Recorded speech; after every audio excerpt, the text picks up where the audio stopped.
Hold on, okay. No, almost there. It's just you.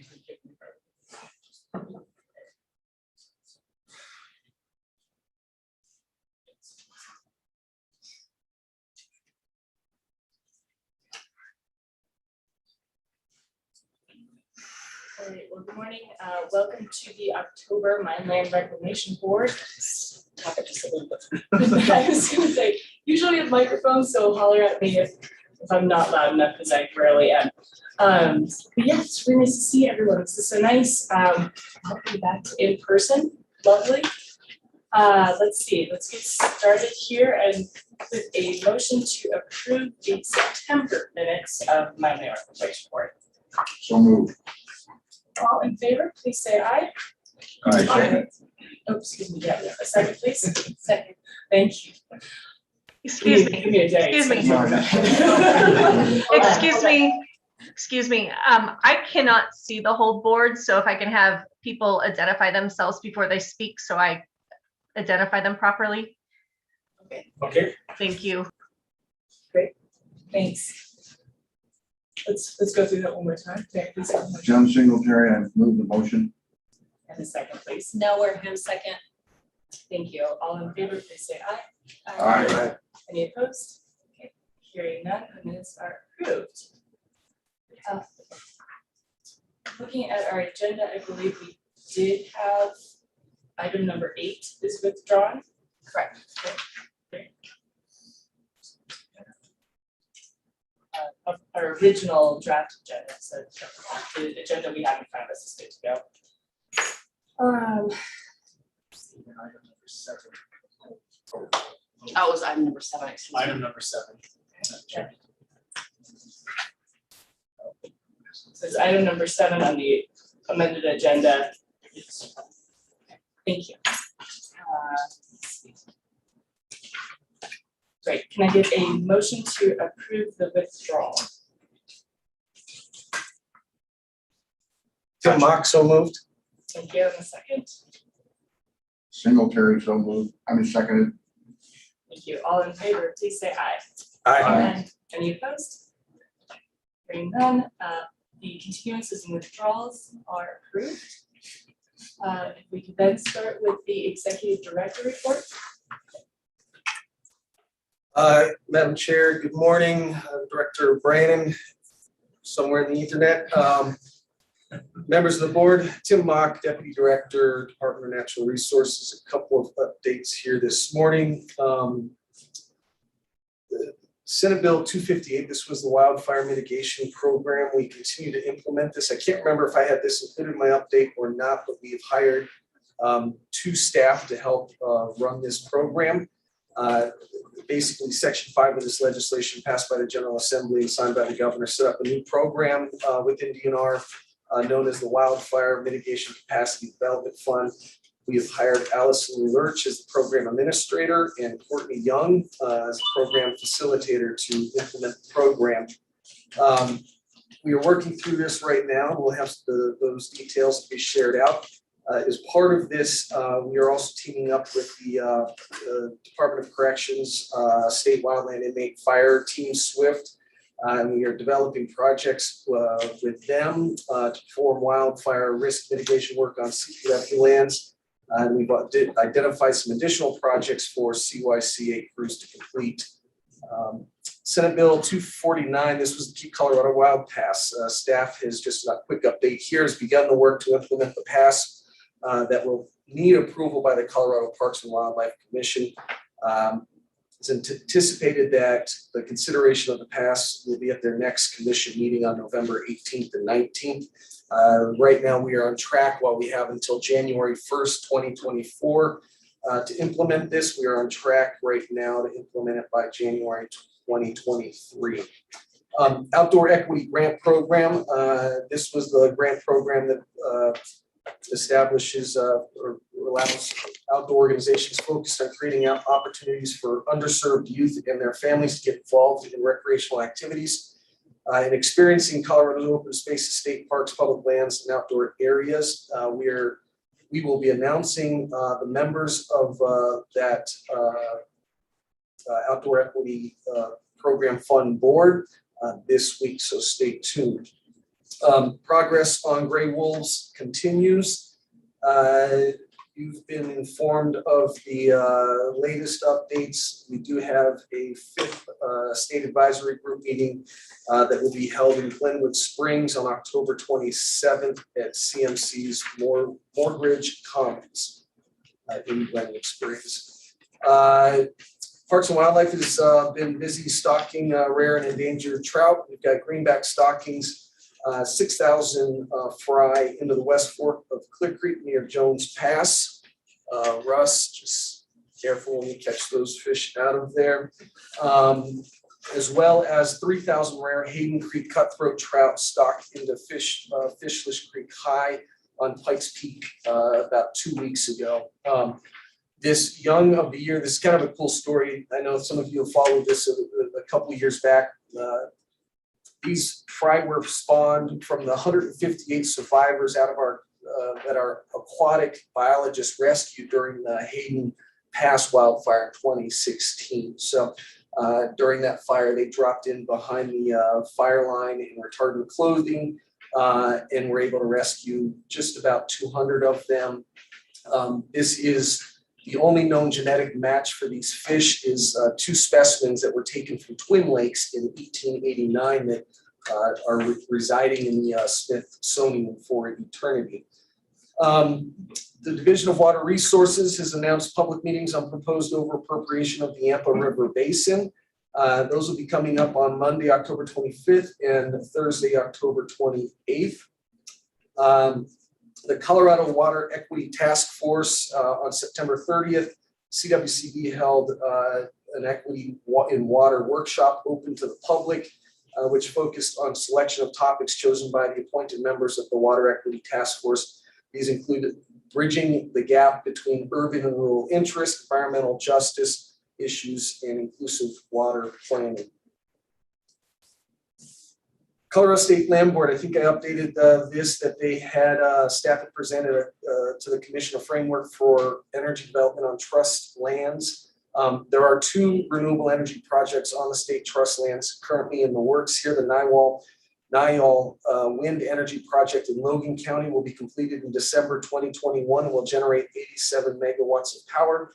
Then there's a Thunderwolf Wind and Solar Project in El Paso County that will be completed in roughly 18 months, generating 200 megawatts of power and include 100 megawatts of battery storage. And then we had Governor Polis yesterday names our executive director, Dan Gibbs, is the chair of the Interbasin Compact Committee. The IBCC was established to share information across Colorado's 8 major river basins to facilitate negotiations amongst them. Its members provide expertise in water-related environmental, recreational, local governmental, industrial, and agricultural policy matters, and it serves as a venue for consensus building. And then I do have a bit of unfortunate news to share with you this morning. Last weekend, DNR lost a member of our family. Mike Trujillo, the area wildlife manager down in Pueblo, Mr. Singletary, my condolences, I know that you knew him well, passed from complications related to COVID. So our thoughts and prayers are with Mike and his family. And that concludes my report. If there are any other questions, I am free to entertain them. Thank you very much. So that's all our condolences. See, I think Jenny's online. If we can do the division director report. We might have to circle back around whether I think her computer just decided it was going to update. Okay, right now, of course. Yeah. So Okay. we'll just circle back All around. right, we're working through this. Okay, great. Okay, so I see one item on our consent agenda. Yes, one item on the consent agenda. May I please get a motion to approve the consent agenda if there are no questions on this item? Tim Mock, motion to approve consent agenda. Shabbat, second. Thank you. All in favor, please say aye. Aye. Any opposed? Okay, hearing none, the consent agenda is approved.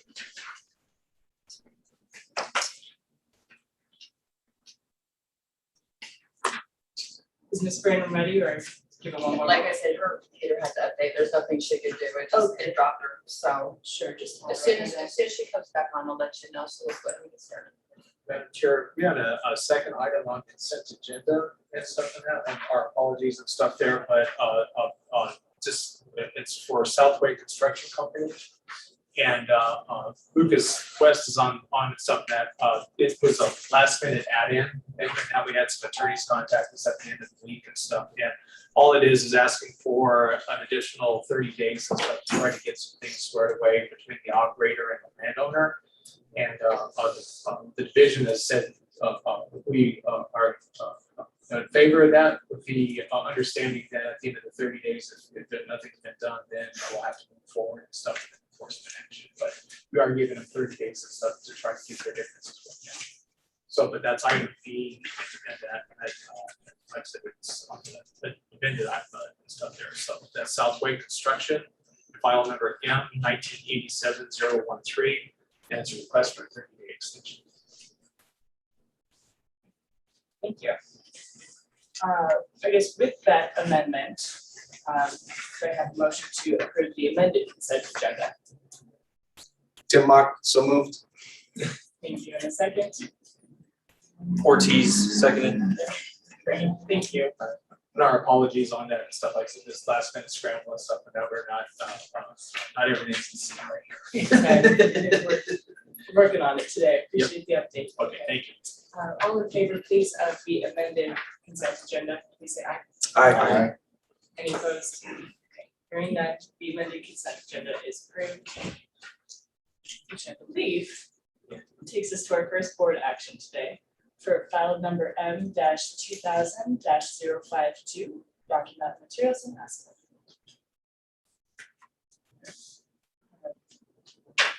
I assume folks are both online and in person today. Yes. So if you plan to testify, could you please raise your right hand? Thank you. Do you swear to tell the truth? Yes. Thank you. I think we got it. Okay, my name is Tim Kazera. I'm representing the division in this matter. The hearing here is for the board to consider a notice of second consecutive term of temporary cessation for the Coyote Ridge reclamation permit. It's a 112C permitted by, or the permittee is Rocky Mountain Materials and Asphalt. Permit number is M2000-052. It's a sand and gravel operation with 193 plus acres in Fremont County, surface operation.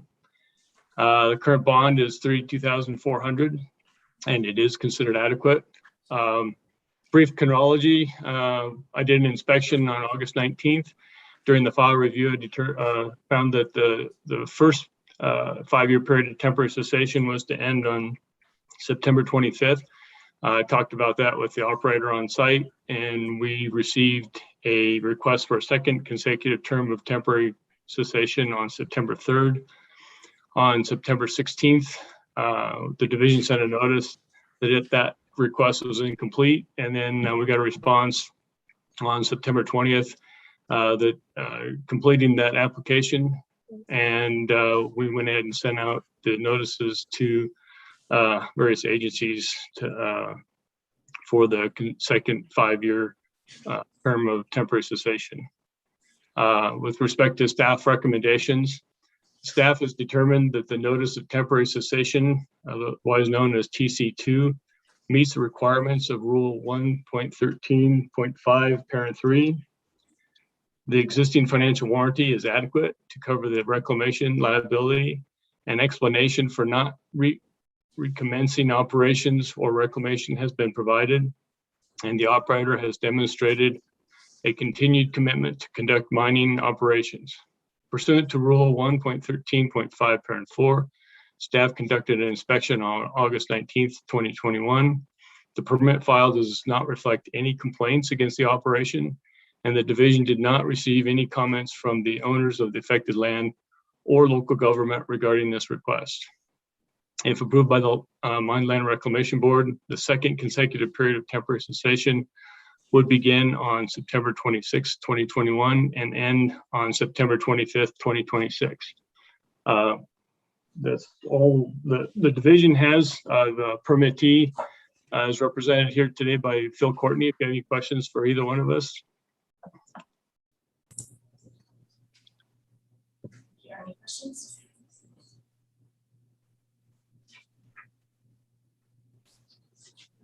Sounds like it. I think this is pretty cut and dry. Sounds like it's in good shape. Could I please have a motion then from the board?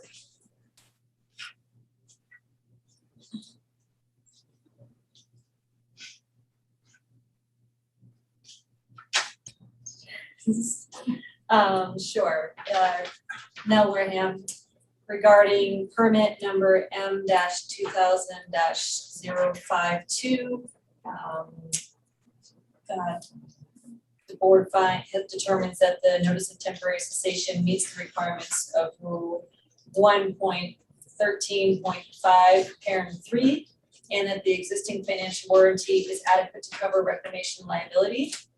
An explanation for not recommencing operations or reclamation has been provided. The operator has demonstrated a continued commitment to conduct the mining operations. Pursuant to Rule 1.13.5, parent 4, staff conducted an inspection on August 19th, 2021. Permit file does not reflect any complaints against the operation, and the division did not receive any comments from any owners of the affected land or local governments regarding this request. Therefore, the board approves a second consecutive period of temporary cessation, which would begin September 26, 2021 and end September 25th, 2026. Thank you. Need a second, please? Without a second. All in favor, please say aye. Aye. Any opposed? None. Motion passes. Thank you.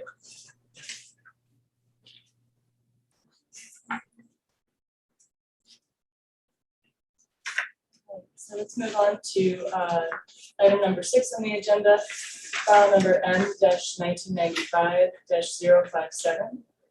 Reports been hearing for Doug Burdenbach. If you plan to testify, could you please raise your right hand? Thank you. Do you swear to tell the truth? Yes. Thank you.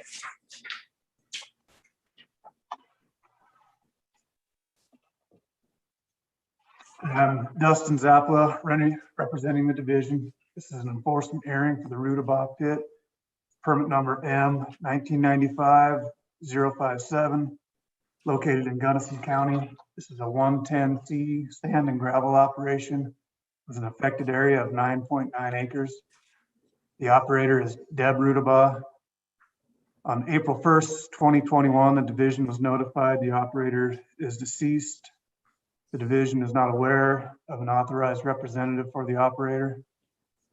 The division holds an amount of $11,574 as financial warranty for the operation. Reason for this hearing is for consideration of financial warranty forfeiture, failure to submit the required annual reports, maps and fees for report years 2020 and 2021. The following is a chronology for this violation. On March 7, 2020, the annual report, map, and fee were due. No submittal was received. On March 7, 2021, the annual report, map, and fee were due. No submittal was received. March 11, 2021, the division mailed notice of the violation and hearing. On April 1st, 2021, the division received notice the operator is deceased. July 21st, 2021, the board issued the violation and directed the division to schedule a hearing for consideration of financial warranty forfeiture. And on August 9, 2021, the division mailed notice of the hearing for possible forfeiture of the financial warranty. To date, there's been no contact on the operator's behalf. Following is a description of the relevant statute. CRS 34-32.5-116, parent 3, parent A, states that each year on the anniversary date of the permit, an operator shall submit the annual fee report and map showing the extent of current disturbances to the affected land. And CRS 3432.5 116 parent 3 parent B states that where an operator is late in payment of the annual fee by greater than 60 days, the office shall set the matter for a hearing before the board for permit revocation and forfeiture of the financial warranty. And I'll go through a history of violation for the site. MV 1995-056 was issued August 24, 1995 for operating without a permit. MV 1998-021 issued June 26, 1998 for failure to submit annual fee and report. MV 2000-052 issued October 6, 2000, failure to submit annual fee and report. MV 2002-002 issued February 12, 2002 for failure to submit annual fee and report. MV 2003-012 issued July 24, 2003, failure to submit annual fee and report. MV 2006-029 issued July 18, 2006, failure to submit annual fee and report. MV 2014-018 issued July 14, 2014, failure to submit annual fee and report. And MV 2018-013 issued May 24, 2018, for failure to fulfill financial warranty requirements, for failure to control unsightliness or deleterious effects of refuse, and for failure to maintain a sign. And MV 2019-010 issued May 13, 2019, failure to submit annual fee and report. And MV 2021-002 issued March 11, 2021 for failure to submit annual fee and report. And staff recommendations.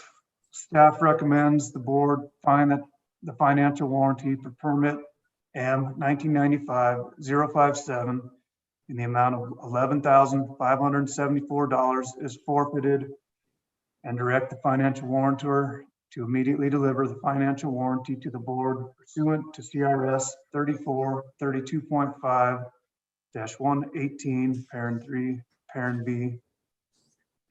This concludes the division presentation. Field any questions if there are any.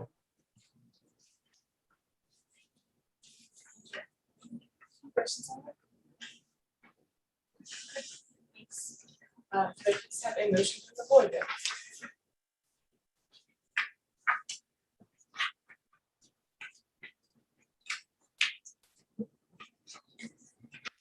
Otto, I move to find that the financial warranty for permit M 1995-057 in the amount of $11,574 is forfeited, and that direct the financial warrantor to immediately deliver the financial warranty to the board pursuant to CRS 34-32.5-118 parent 3 parent B. Thank you. Okay, second. Singletary, I'll second. Thank you. All in favor, please say aye. Aye. Any opposed? Hearing none, the motion passes. Thank you.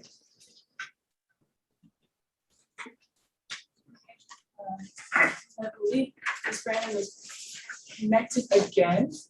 Yes, I see her on there. Okay. Could we take a back step here and then do our division director report, please? Yeah. Good morning, everyone. Thanks for accommodating me. The system administrator rebooted my computer at 9:15. There wasn't anything I could do about it. I would absolutely be there this morning. Of all the meetings I would have wanted to attend in person, this is it. A cold took residence in my head on Sunday night, and I'm still not symptom free. So hence I'm not there. course, in the old days, pre-COVID, we just popped a couple of Sudafed and plowed on through, but not anymore. So anyway, so I do have a report. You know, we have these terrible sinkholes, and what defies logic is that so few people have been injured or killed in them, as you know, as relatively frequently as they are. We had one on Monday. It was at a in the parking lot, actually, of the St. Mary's Academy High School sports complex, where, you know, high schoolers could have easily been standing there at the time. It's 14 feet wide and 15 feet deep, and it just stunk all at once. So that morning we were out with the system, with the high school, taking a look at it and assessing whether it was one of ours. Is it one of ours if it's an old mine workings? Sure enough, it was an old coal mine shaft that collapsed. So we assessed it, taped it off. Then now this morning we're back out with our contractor, filling it with concrete and rocks. So, but yeah, these sinkholes are something else that you never know. You know, we're in this reactive mode with these sinkholes. We can't be proactive. There's undermined mine workings all through the Front Range. And so we can't possibly anticipate when they're going to happen. So we're always simply reacting and being thankful when no one's there. And so happily the kids weren't in the parking lot at the time.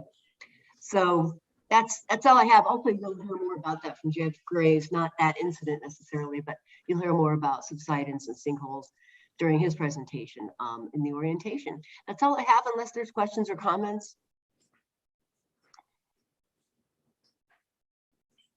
I think so. Thank you very much for the update.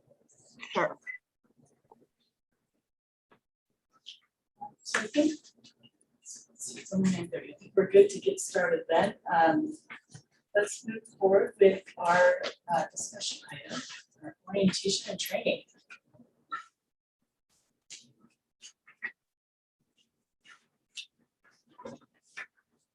Good job.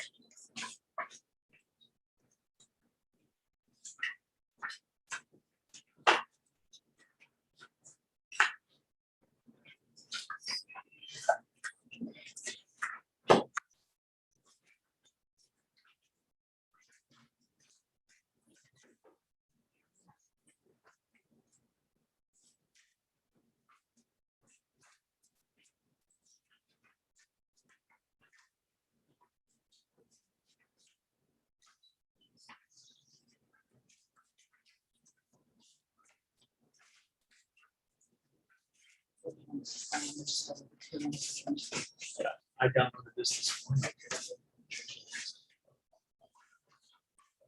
Cool.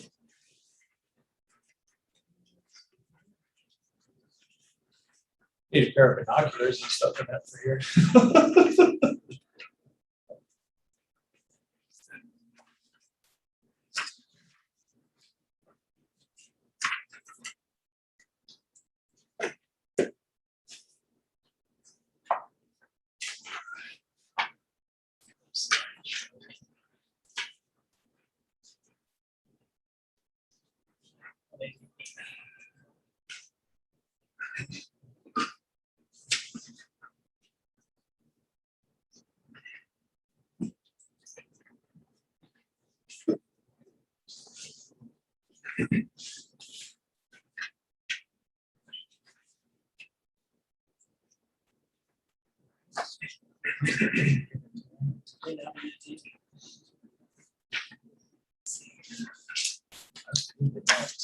Yeah, you want to swap. Where is it? Right there, down there you go. There we go. You haven't done this live for so long. Yeah, no kidding. So, yeah, and then like I said, it's way up there and stuff, and instead of right here and stuff and that. Yeah, and as you get older, you know, your pipe bubbles don't work so well. So, well, good morning, board. Thank you very much for the time and stuff and that. Annually, you're required to have an update. And also, since we have 3 new board members, we're going to be doing some orientation. So we're going to be kind of killing a couple of birds with one stone, if you will. Before I get started, thanks for your patience this morning. This is our first live meeting and stuff since really May of 2020. And everything else has been virtual. So just to touch really quick on our format, just so you know, you'll notice that some of our EPSs were by Zoom. If we have items in front of you that are only about 15 minutes, and that's the only item, our specialists and stuff they'll appear by Zoom instead of driving all the way into the office for that. That's part of the new world that we work in. If we have contested matters and parties and stuff, operators or public and stuff that'll be here, our staff will be here in person and stuff as well.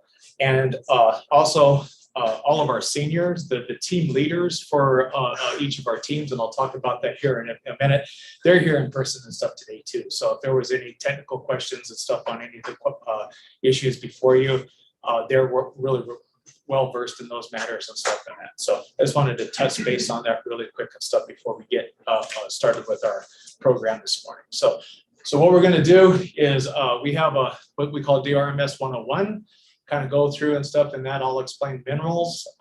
Jim Stark will explain coal, and Jeff Graves and stuff will talk about the inactive mines program.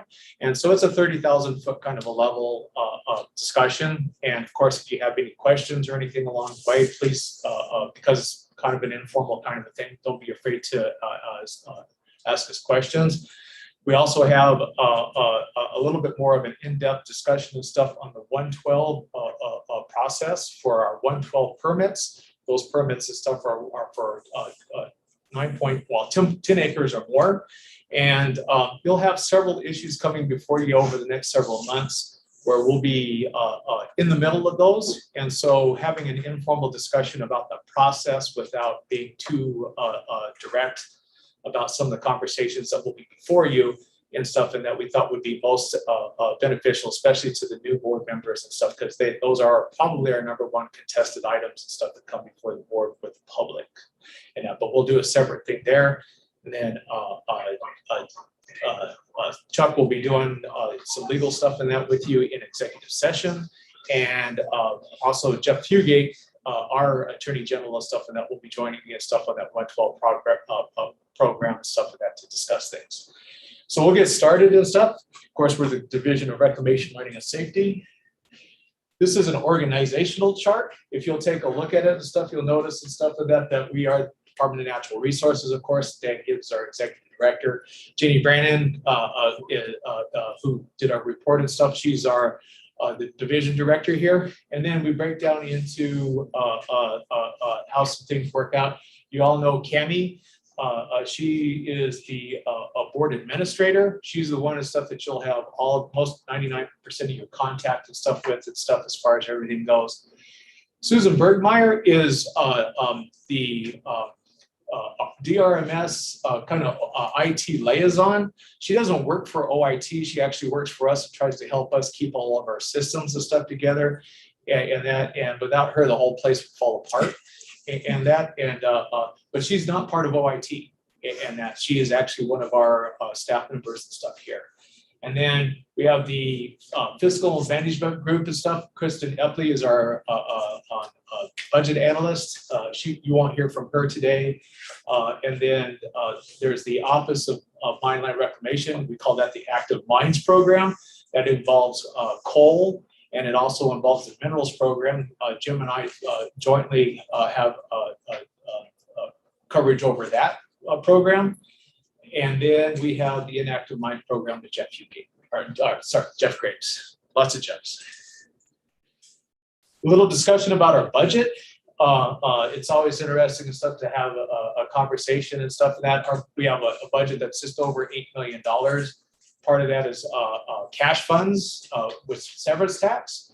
Other part of that is cash fees for the minerals program. All of our operators, permittees pay annual fees, and any of their permitting actions and stuff and that require a fee in that. So that is for minerals and stuff that's supposed to be about 50-50. Right now it's a little bit more heavier to the severance tax side and stuff in that.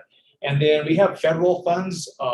Jeff Graves will get into the details, as well as Jim and stuff as to their programs. They get federal grants and other federal monies and stuff to help with their programs. our statutory and regulatory authorities, this is the really exciting stuff. So the coal program, and that is under 3433-101. And that the hard rock is 3432-101. And then the Construction Materials Act, which was promulgated in 1995, covers the construction materials, and that's 3432.5-101. And the reason it was 1995, the reason it was split apart was because after Summit Bill, there was a state audit. And when they went through and did a major rule change and that construction materials and stuff didn't have to be part of what's called a designated mining operation and all the heavy regulations that might be part of that. So they actually split it up in that. So that's why we have two different acts and that. So it's always important for us as staff to switch hats when we're talking about it. The rules are very similar, but there are some new nuances and stuff in there that we have to be careful of and be sure and stuff in that when we present things to you, we're in the right act at the right time. So. Okay. All right. So our regulatory program objectives is to promote the responsible development of the state's minerals and energy resources. Just keep sharing your screen. I'm sorry, our online viewers are not seeing your screen, so go ahead. My apologies. All right. Nice to know that before. So, all right, and that so we're responsible for the development of the state's minerals and energy resources while protecting public health and safety. We also reclaim coal and mineral mine sites to a beneficial use and protect the environment by ensuring that's regulatory compliance with all of our rules and regulations. So we do coordinate permitting and regulatory and public review processes with federal, state, and local agencies where possible. Sometimes they don't line up correctly. And when it comes down to it, we're in our box, they're in their box, and we do our best in that. But sometimes the stuff that we have to move forward on ours, the operators, applicants and stuff and that, they may make a choice of stuff to come to us first before they go to a local jurisdiction, or they may go to the local jurisdiction and stuff before coming to us. It's their discretion, and that's business decisions and stuff on their part. So.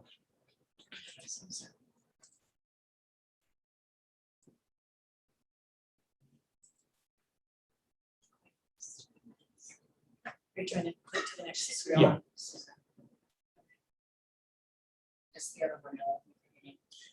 Russ, I have a Yes. question while you're doing that. Back to the pie. Uh-huh. On the, you mentioned that more fees are being brought in on severances than the actual permit fees. So how much of the permit fees is new versus annualized sums? The breakdown on that is the annual fees and stuff actually probably make up about 60% of our overall minerals budget. And then the new applications, revisions, and everything else make about 40%. And that's a ballpark figure and stuff there. Okay, thank you. Our last fee increase was actually in 2007 and stuff for the division. So so that's why severance taxes kind of creeped a little bit more into that, and that because our fees actually our intake of fees, it's kind of been interesting regardless of the economic situation and stuff. Those fees have been fairly static, and so they've been fairly stable. Where when they're still digging gravel, they're still building roads and stuff, even if things and stuff that are slowed down in other areas. And certainly during COVID around here and stuff, they were building a lot of buildings, and there's a lot of other road projects that didn't slow down at all because of the pandemic, which was great for them and kept us busy too. Did you just hide your notes? You're good. Screen was not share. Okay. Thanks. I can't see the screen. I don't get this much attention usually. So. He's very happy. I know you're sharing there. Okay. All right. So technical difficulties. I guess everybody can see it now. Sorry guys, we're all learning. Yeah. So we'll talk about a little bit about processing. We were talking about permitting. We mineral section and stuff, of course, and stuff does construction materials, hard rock. Cole does their, has their permitting in that. We do inspections. We have a board policy, and in one of our meetings, one of our breakout things, we'll talk a little bit about board policies, but our inspection frequencies and stuff for minerals are set by policy. On construction material sites that are just normal, run-of-the-mill, kind of high and dry and stuff, we get, at a minimum, we get out there every 3 to 4 years. We can adjust them depending on if there are issues at a site and stuff. We can do it more frequently, but at a maximum, it's every 4 years.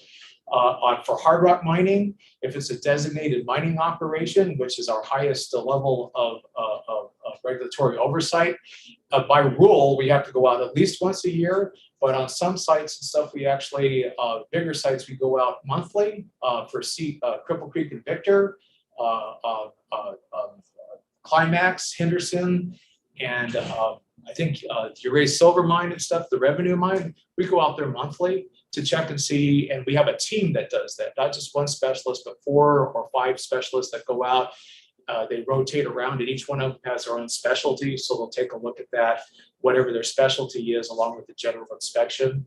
And we have a couple of them that we do quarterly inspections, and then, of course, like I said, the annual inspections and stuff are required.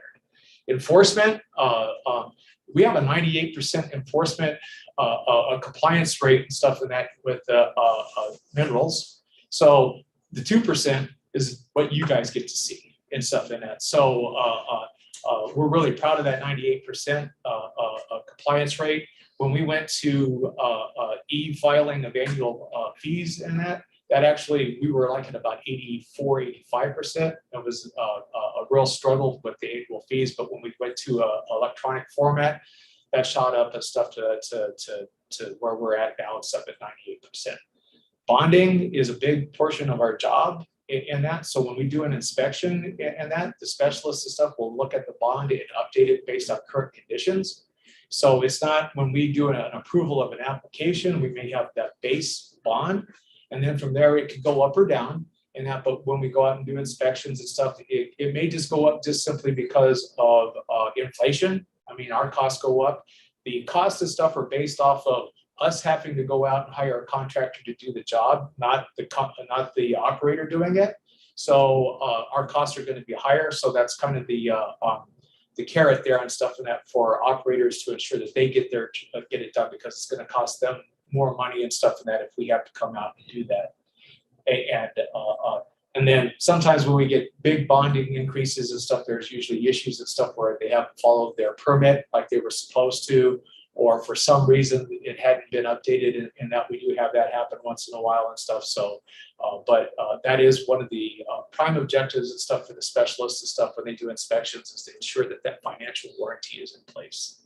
And of course, reclamation is a big part of what we do. A lot of our specialists and stuff for that have backgrounds in vegetation and other things, other wildlife and other things and stuff, so that we, when we go out and take a release and stuff and that. And one of the things and stuff that we'll get into a conversation about is we have different types of beneficial use, final land use and stuff in minerals. And there's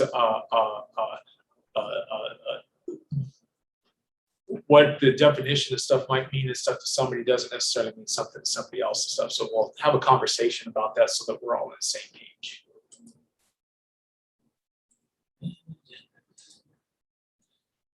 So we've already talked about this and stuff. We do the hard rock and construction materials. Like I said, talk about reclamation and the return of beneficial use. We don't do restoration. So we understand it and stuff that mining is inherently damaging to the earth and stuff and that. So while in coal and stuff, they have some different regulations, reclamation standards and stuff for minerals and stuff, and that it has to be better than meet what's around the surrounding area as best as possible. But there's also some other things and stuff in that go into that. And of course, we are always looking at how to protect wildlife and aquatic resources and the welfare of the people of the state. So Really quick, minerals staff has the authority to make permitting decisions on technical revisions and actually applications where there are no objections. And any of our decisions that we make are appealable to the board. You are the final say in that. So if somebody doesn't like what we have decided, they can come before you and we can have a discussion about that, and you will be the final decision maker on that. And of course, all for minerals, all we send out what's called an RTB, a reason to believe letter. Basically, what that does is it puts an operator on notice and stuff that we believe that there's a violation. We can't find a violation and stuff. It's you, the board, that does that. So we'll send out a notice. They get at least 30 days notice and that on most issues, and then we'll bring it before you. We'll state our case, and the operator will have an opportunity and stuff to state theirs. So really quick, right now we have currently 1,363 permits. That includes all the hard rock construction materials and prospecting. We have 183,000 acres under permit. Last year we did 431 inspections, which were down. Generally, we're right around 600, but that was a pandemic, and that part of that is us being able to get out. And part of that too is also some of our operators and stuff, and that had restrictions and stuff, so we couldn't get on site like we regularly do. We issued 17 notices of violation, like I said, 98% compliance, and we released 685 acres last year at that from reclamation. And the division minerals alone holds $715 million worth of financial warranties for all of our sites. Really quick, we have the main office, and then we have a field office. The field office is in Grand Junction, and so we have 4 teams, and each team has a senior. And this kind of is a breakdown and stuff of the areas that we cover. Obviously, the Grand Junction field office and stuff, they're spread out quite a bit there, and Jim will probably talk about it a little bit more, since we kind of started doing what's the active mines as opposed to minerals and coal. Some of our specialists and stuff are hybrids. They're covering some coal, and they're also covering some minerals and stuff, so that we have more continuity and also just better coverage and stuff on our permitting. Yes. Question. Help me understand this a little bit. Some of the color is kind of spread out on the map. And so how is that divided up? The way we do it is each specialist actually has they're assigned counties. And then what we do and stuff is we try to keep the number of permits and stuff balanced out between all the specialists. So somebody may only have 1 or 2 counties, but those counties have 400 or 500 permits in them, like Weld County. Certainly, I know Montrose and some of the other ones, stuff there, those are heavy. So the seniors and us do our best and stuff to keep it down to somewhere right around 115 to 130 permits per specialist. But that's how we divide it up by county, and then we balance it out by the number of permits. And this is just Cripple Creek and Victor is our biggest gold mine down at CC and B. We have gravel mines, of course, and stuff here. Stone quarries are becoming more and more of an issue. Not an issue, but more and more permitting is happening as the alluvial deposits along the rivers and stuff are being mined out. The construction materials companies and stuff are having to look for how to have resources to make gravel and asphalt and everything. So we're starting to see an uptick in stone quarries. And then, of course, we have the molybdenum mines and stuff up at Climax and Henderson, which are actually some of our highest mines in the United States. So we have a wide variety of permits, when we'll get into those and stuff at a later date, but we have 110 permits that are 9.9 acres or less. 112 permits and stuff are 10 acres and above. We have several 112 permits and stuff that are actually several thousand acres. And that, so. And we talked about it, the hard rock, gold, silver, moly, and uranium are our big ones. And we talked a little bit about designated mining operations. And 56 of our 135 hard rock mines and stuff are DMOs. So they have, what that means is stuff is they're required to have an environmental protection plan. And they also have to have environmental protection facilities, which are all designed by engineers and reviewed by our engineering staff, and that to ensure and stuff that they comply with all of the our rules and regs. We have a robust Q&A process and stuff and that for the construction of those. And I talked about bonding. So our bonds include what it would cost for the state to go in and reclaim the site. It also includes indirect costs and stuff for a contractor, for profit, admin fees, and everything else and stuff that are involved in that. So in closing up with this, this is the Swan River pre-reclamation and stuff up by Breckenridge. It was actually an old dredge mine and stuff and that got turned into a gravel pit. And then some of the current board members and stuff, we gave them a reclamation award. It's a collaboration between the county and other stakeholders and stuff up there and the town of Breckenridge. And this is what it looks like today. So this is a gold star stuff and that in our mind and stuff as far as reclamation goes. It has fish in it now, and you can't see the elk and stuff, but there's it's a great habitat. So with that, I'm going to step aside and I will let Jim Stark come up here and we'll go from there. Actually, Mr. Stark, do you mind if I ask us to take a 5-minute break here? I have to switch PowerPoints because I made a late change that. Thank Okay. If you want. Yeah. Okay, all right, we'll take a quick 10 break. minutes? Yeah. Okay, so let's rejoin it after.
All right.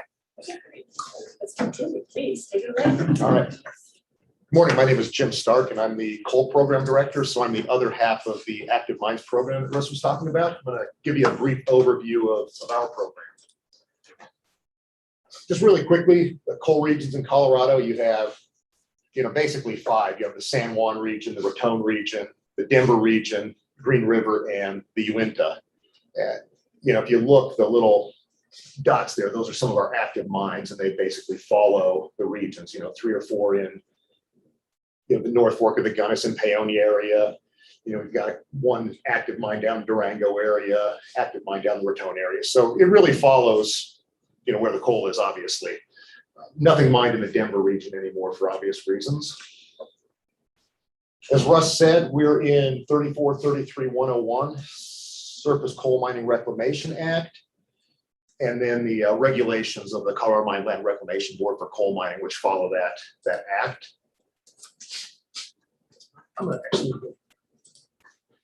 So where we're very similar in that we permit mining, we do enforcement, we do inspections, we do reclamation, bond releases.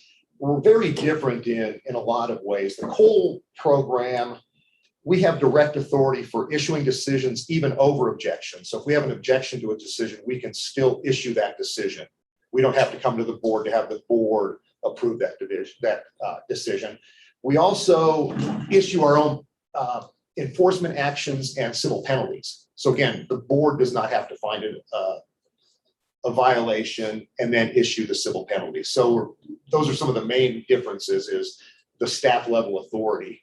So really the board for coal serves really as an appeal, kind of an appellate court, if you will. Somebody can appeal our decision, whether it be an operator, they can appeal a violation, a member of the public can appeal one of our decisions. So it's really after the fact is when the board gets involved in the coal program, not kind of at that front or mid-end. So, and again, it's just the way the statutes are written, just different authorities for the two programs. So because of this, you see very few coal actions. And John shaking his head, I think he's seen probably 3 or 4 in his time at the board here. We probably come once every year to 18 months, very, very few times. And again, a little bit, one of the main reasons this is different is in 1977, August 3rd of 1977, the federal government passed the Surface Mining Control and Reclamation Act, called SMCRA. And that basically was a nationwide coal mining law.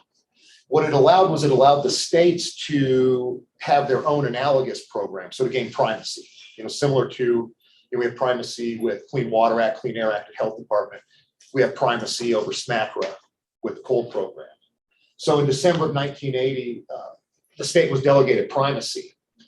What that requires is our program to basically mirror the federal program. We have to be as strict or more strict than SMCRA. And if you look at our regulations and our act, most of it's verbatim. So we basically mirror SMCRA. We also have federal oversight by the Office of Surface Mining. So they basically come in, they watch what we do. We have an annual report every year. They make sure that we're administering our program per SMCRA. Otherwise, we get what are called 732 or 733 letters that say our rules aren't right, our act's not right, we're not administering the program correctly. So we can, generally they're not a big deal. We fix what they're saying, but ultimately it could lead to getting our program revoked if we don't do what the feds say. As part of that, we get 79% of our funding from the feds. That's part of that federal grant money that Russ was talking about. We're 21% SEV tax, 79% federal funded. So I think this year our federal grant was right around $2.3, $2.4 million, about a $600,000 match for SEV tax.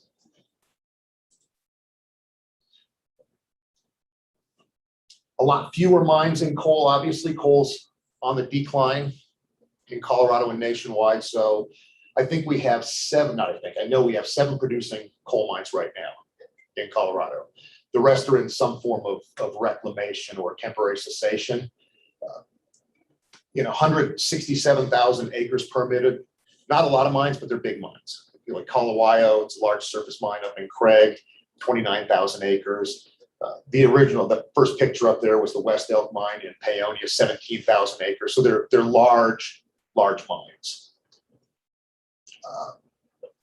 Permit modifications. We haven't received a new permit application since 2009, I want to say, and it was for a loadout, which has subsequently been released. They didn't actually do anything. We just don't see a lot of permits. These are just modifications for existing permits, new roads, new facilities, just, expansions of mining. So number of inspections completed on those mines, we did 326 inspections last year. And one part of SMACRA is we have to conduct inspections at every site, a minimum of once a month. So we're boots on the ground at every site every month. And when I say boots on the ground, we can do aerial inspections and we do fly with the state patrol. So we at least have to be eyes on the site, not necessarily boots on the ground, but we inspect every site every month. Is that the 7 or the 71? Oh, no, it's all of them. Right. So let me go back to that 71 number. We have 29 coal mines that are permitted. The 42 are exploration sites. Those don't have to be inspected.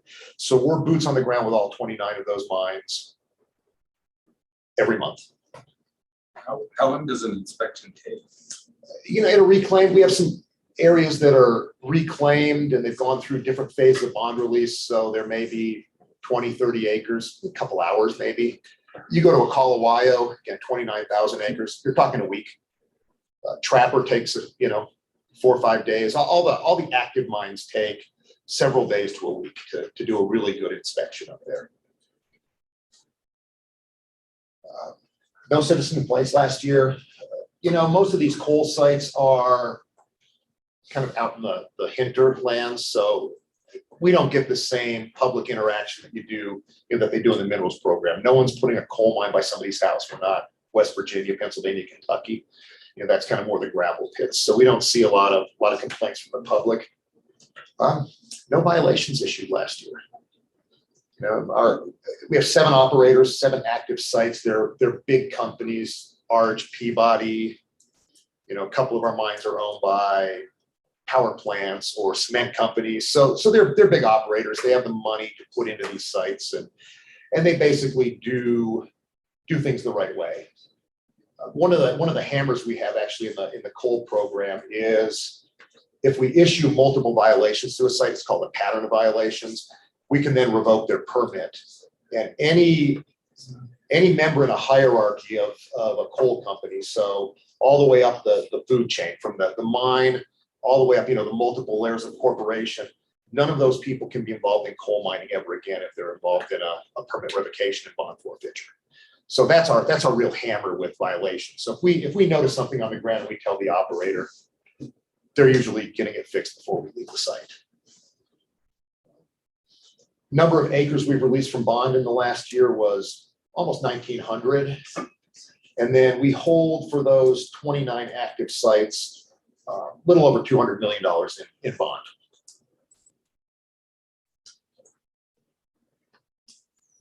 I'm not sure why this slide is wrong, but it's wrong. 7 active sites, and last year we did produce about 14 million tons as well. And there are about 1,100 people in the coal mining business right now. And the 7th one, it's actually down in the Trinidad area, the New Elk mine. How's it doing? Doing well. They're on about their 4th or 5th trainload of coal. So it's a met coal mine. So they do metallurgical coal, and they're shipping it over to Asian markets for steel production. Out of Houston? Out of Port of Houston, yes. So it was just purchased last year by an Australian company, Allegiance Coal. So they're plugging away. They're going to put the rail line back in, 23 miles of rail back to the mine, planning on mining about 3 million tons a year. So it's good for that area. What's the employment?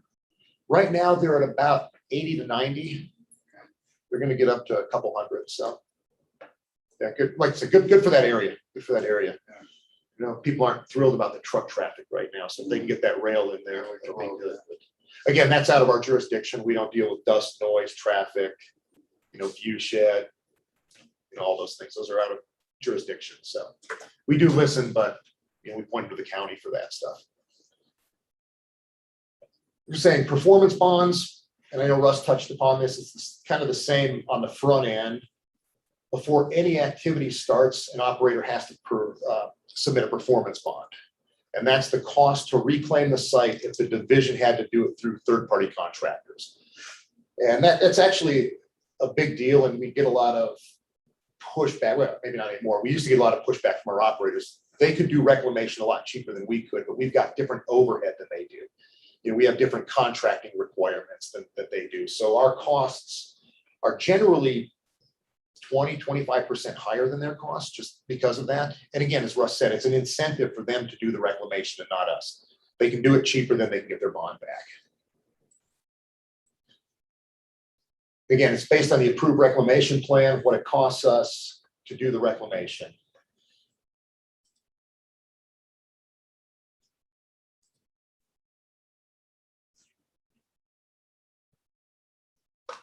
Sorry, locked up here.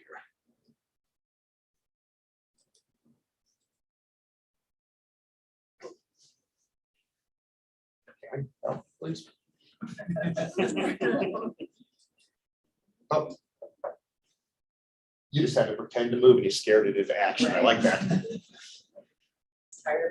So types of revisions that we have in the coal program, there's, besides new permitting, there's minor revisions. It's usually a minor modification, text changes. You know, maybe you have a building that just, they built a new structure and they want to correct the location on the map. It was off by 5–10 feet, you know, stuff like that happens. So it's just really small stuff that very limited in nature. Technical revisions, again, they're more technical in nature, building a new road, building a new ditch, new refuse pile. Permit revisions, significant modification. New mine plan, you're changing the orientation of your panels in the mine, you're adding acreage, you know, new mining areas. So those are the really big ones. Those are the ones that tend to come before the board, are the kind of these bigger actions. There's also bond releases. And I'll talk about bond release in a little more detail. Coal has three different phases of bond release. So as different parts of reclamation are done, operators come in for different phases of bond release. We also do in coal, we do midterm reviews and permit renewal. So every 5 years, the operator has to renew their permit. And then after 2.5 years, we do what's called a midterm review, where we're basically adjusting the bond at both those times. We're going over the permit, making sure everything's still up to date. So every 2.5 years, there's a guaranteed permit action, even on the ones that aren't active. So part of SMACRA is a 10-year liability period. And what that means is after final seeding, the operator has to wait a minimum of 10 years before they can get their bond back for that, their full amount of bond back for that portion of the mine site. And that's to ensure a stable landscape, a self-sustaining ecosystem. So just making sure that everything's good out on the mine site. Phased release, which I'll talk about here in a second, and stakeholder participation. Every revision has public notices and participation. Bond releases are even more so, where we contact landowners, we contact local agencies. It's just a lot more robust because, you know, we're ready to pull up and, you know, get out of there. So we make sure that everyone's involved. And you see, actually, the board will see a handful of bond release stuff as well. Again, it's the final chance for a landowner or a citizen to say something. So again, 3 phases. The first phase is backfilling and regrading of the site. So as soon as the operator completes that backfilling, regrading, they reestablish drainage control, they can come in for up to 60% of their bond back for that applicable area. So, you know, like Colorado, they have, right now they might have 4 open pits. So if they're reclaiming one portion of that pit, they can come in for whatever the cost would be to reclaim that portion of the pit. And we keep the bond on the rest of the site. So up to 60% of that bond.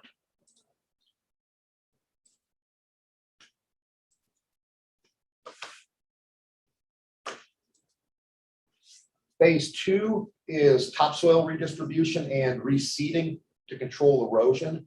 So once they put topsoil back on the site, reseeded it, and it's gone through several growing seasons. And what the rules basically say is you can achieve phase 2 once the sediment load to the undisturbed is less than or equal to the pre-mining levels. So they have to go through and do some sort of demonstration, Russell, Revised Universal Soil Loss Equation, SEDCAD, some sort of demonstration to show that that's stable, it's not eroding, that it's basically as good or better than it was pre-mining. Once they demonstrate that, they can come in for a phase 2 release, which is an additional 25% of the bond.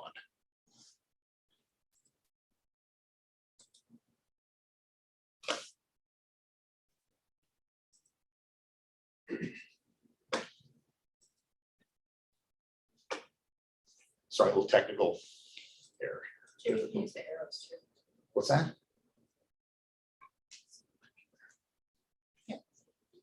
Oh, shit, thanks. Wow. Go high tech here. Phase 3. Phase 3 is final bond release. It's revegetation success. So minimum of 10 years after final seeding. And what they're demonstrating is a sustainable ecosystem. So every operator will have a reclamation plan that they have to prove that it's a diverse ecosystem. You don't just have, Western wheatgrass out there. Generally it's 4 to 5 native grasses, 3 or 4 forbs, and a couple of shrubs. So you have to prove that it's diverse and it's self-sustaining. They go through and they do their veg sampling and put together veg reports. Then we go out, make sure everything looks good, and we can release that part of the site or the entire site and terminate our jurisdiction on that part of the site.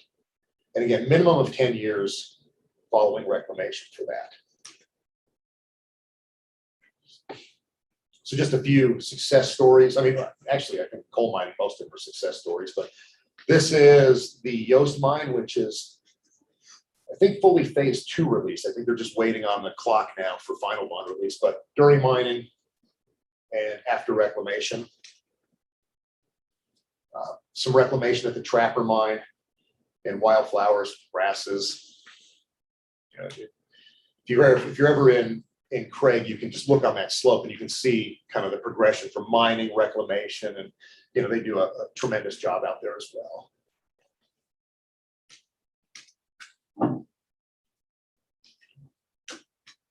So when does that 10-year clock start? Is phase 2 part of it, or is that initial? So once you put down the final seed, so once you've reseeded, then the clock starts. Yeah. Phase 2 is generally 5 years. That's just kind of about how long it takes in Colorado for the grasses to grow and stabilize themselves. And then whenever that is, at some point after that, And a lot of operators, because you have to go out and you have to do veg sampling, you have to run transects, and they won't do a phase 2. They'll do phase 1, get 60% back, wait 10 years. Then they'll do a combined phase 2 and 3. So they only have to do the veg sampling once just to save some money. And again, that's up to them.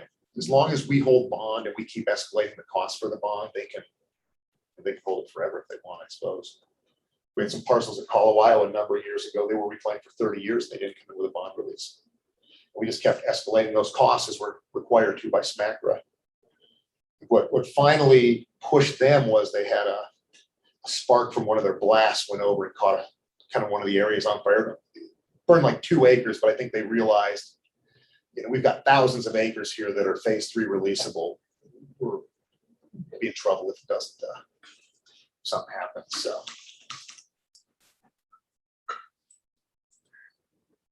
New Horizon mines. So New Horizon mines outside of Nucla, they actually have prime farmland. So it was very challenging to segregate the different layers of soil, put them back in the proper order. And, now it's basically used for farmland again. So, and it's still being reclaimed. I think that's it. So if there are any other questions, otherwise I'll turn it over to Jeff Graves for Inactive Mines. Thanks.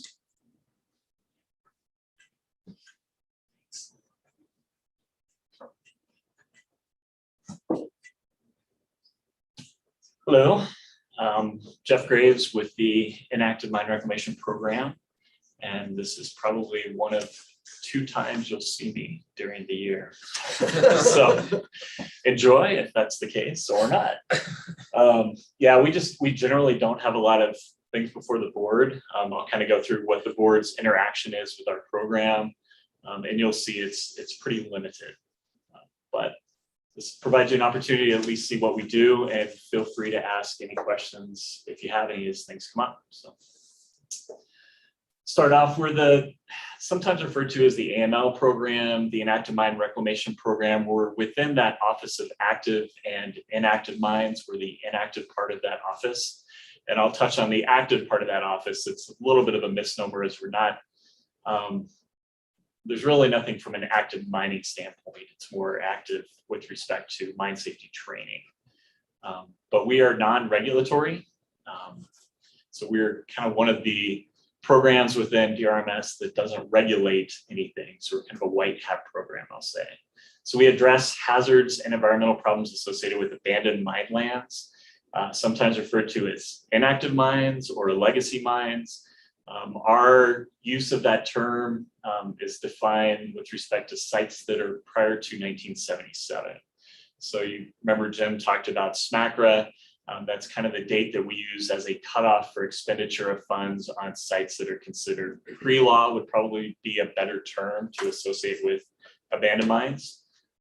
So really that 1977 cutoff date is kind of what the stuff we deal with, anything prior to that. And the part within the regs is 3433-133, and that refers to the formation of our program. And we're somewhat tied to the coal program, the regulatory program, in that within SMACRA, there's 2 titles, Title V, which is regulatory, and Title IV, which is the inactive or AML programs. And to have an AML program within the state has to have primacy for coal regulation. And so there has to be Title V program to be able to have a Title IV AML program. So we are kind of linked somehow. So, have the same problem you had. I'm using the arrows. I think it's a computer problem. So here's a map that depicts roughly where the legacy sites are in Colorado. You'll see a strong correlation to the mineral belt within Colorado that kind of runs from the southwest corner of the state to the northeast. You'll also see some outliers in there which relate to the different coal mining regions that Jim kind of brought up, because there's a lot of legacy sites associated with those. And then just some general outliers for hard rock sites throughout the state. Uranium district down on the Colorado Plateau. So that's kind of what that map shows there.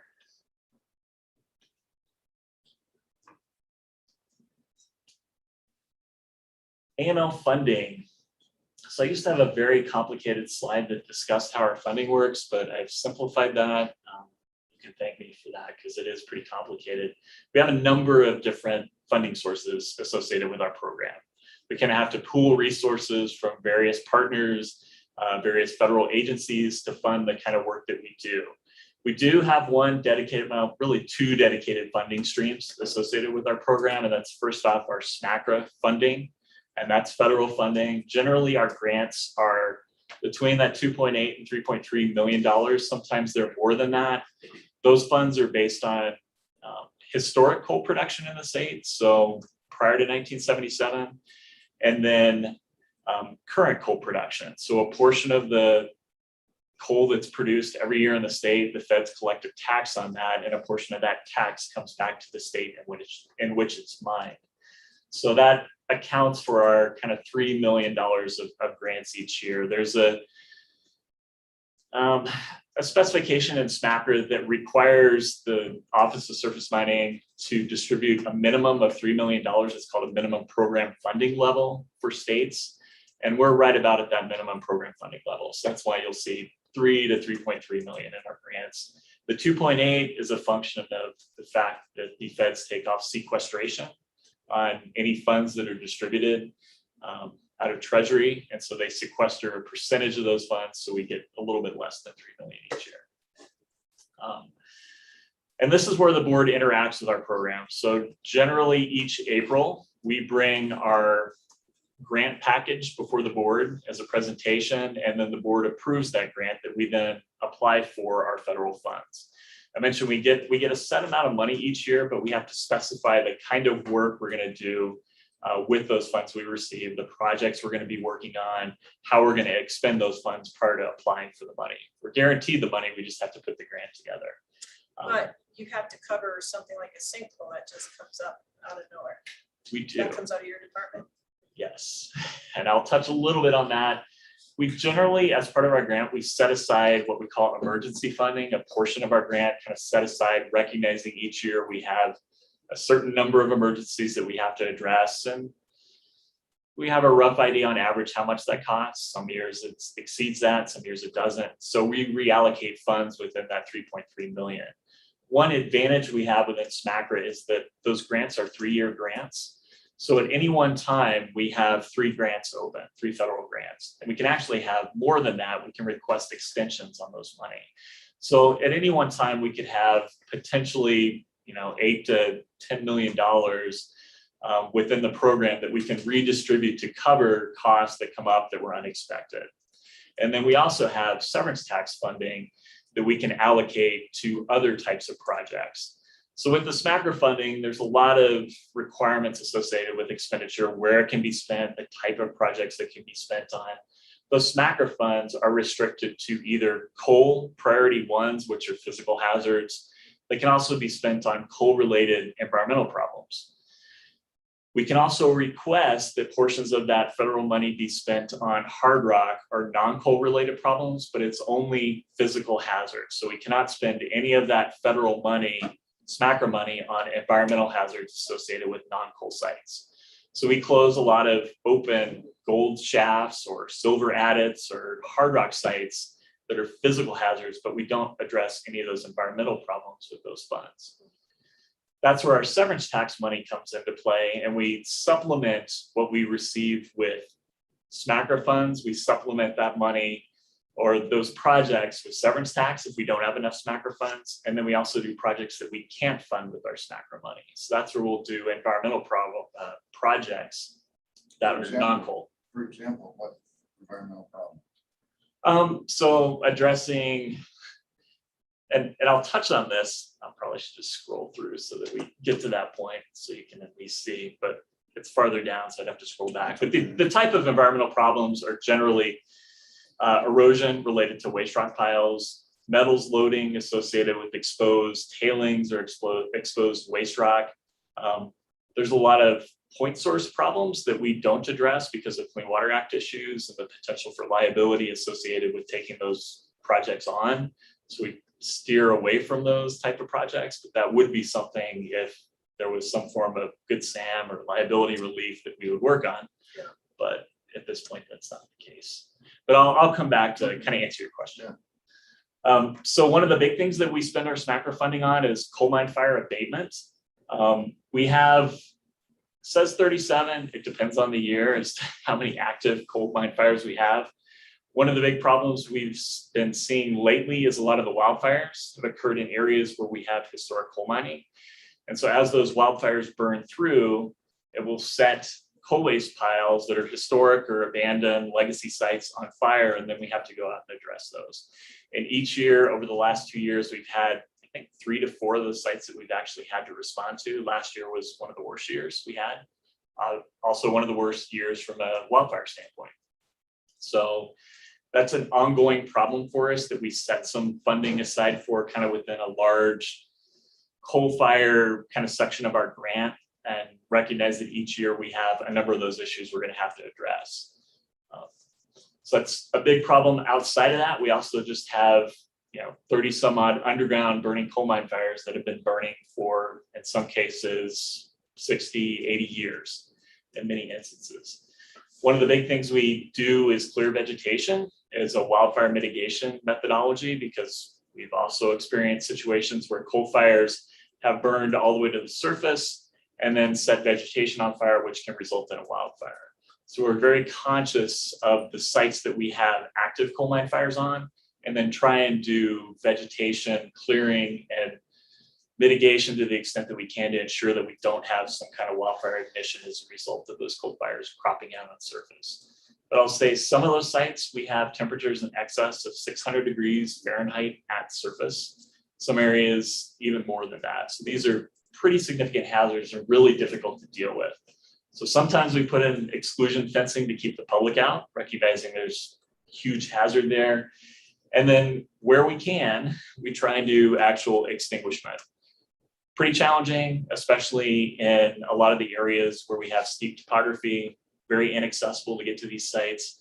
Generally, extinguishment, the only way to, I'll say, guarantee extinguishment is to actually completely excavate the fire, cool it, and then put it back, all the material back, which in most cases, that's not feasible based on either the topography or the size of the site, the amount of funding we receive, it's just not doable.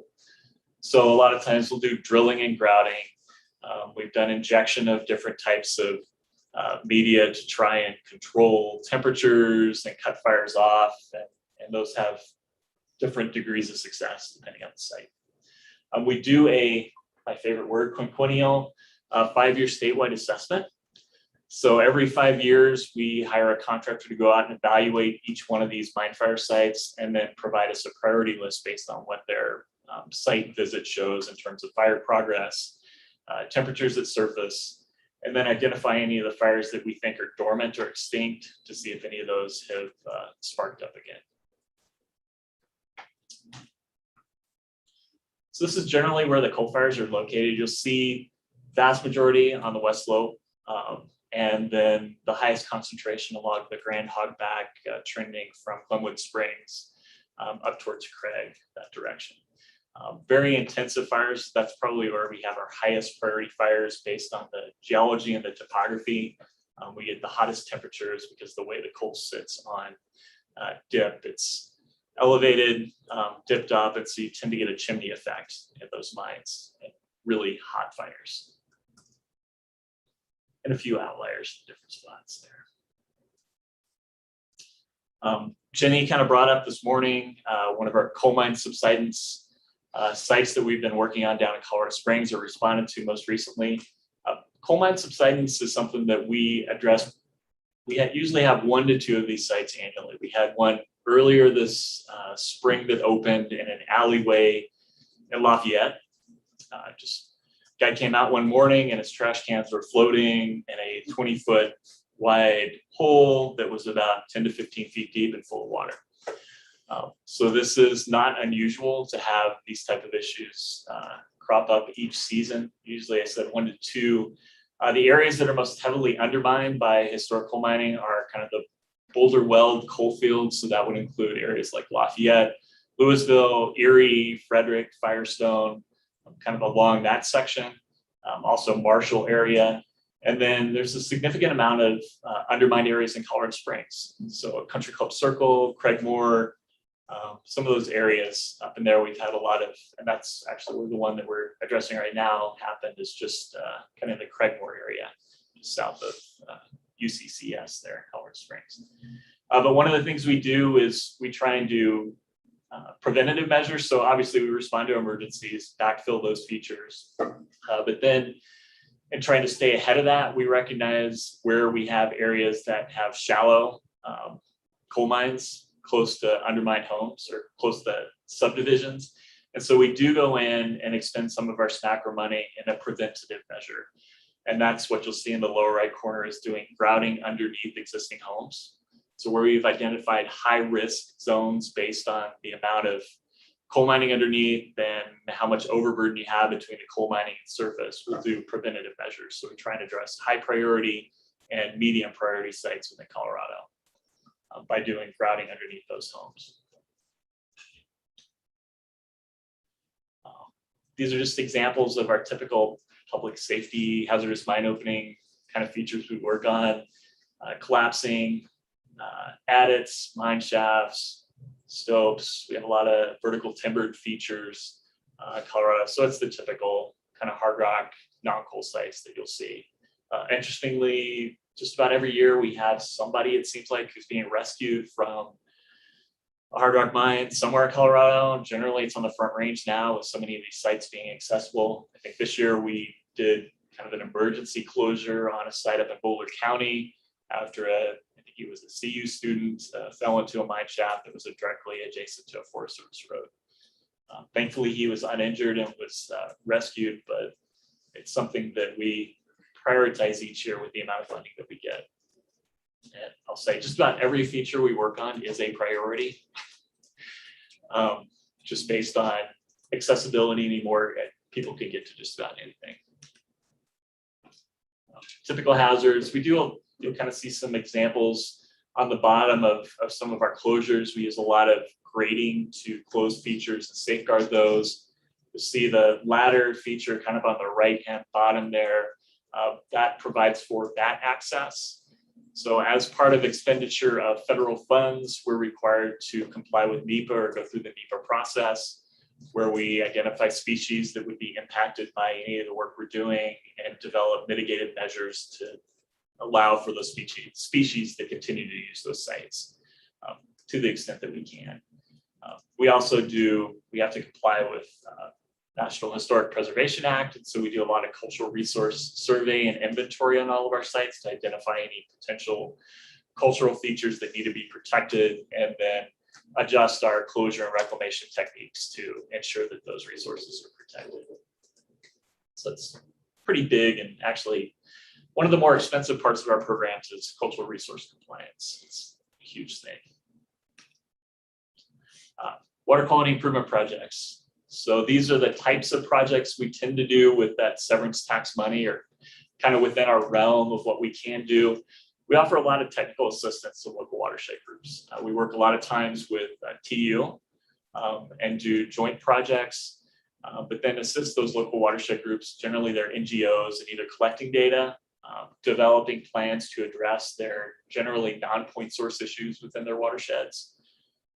So we'll do some watershed loading characterization on those sites, kind of assist. We have a lot of technical expertise that we can provide to those local groups.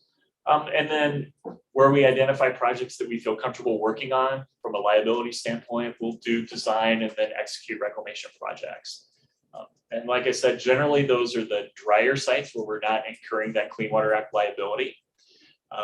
But those sites still have some kind of an impact on the local watershed, generally from stormwater runoff or something like that. So we try and, to the extent that we can, work on as many of the sites as we can. And we do contracting and construction management.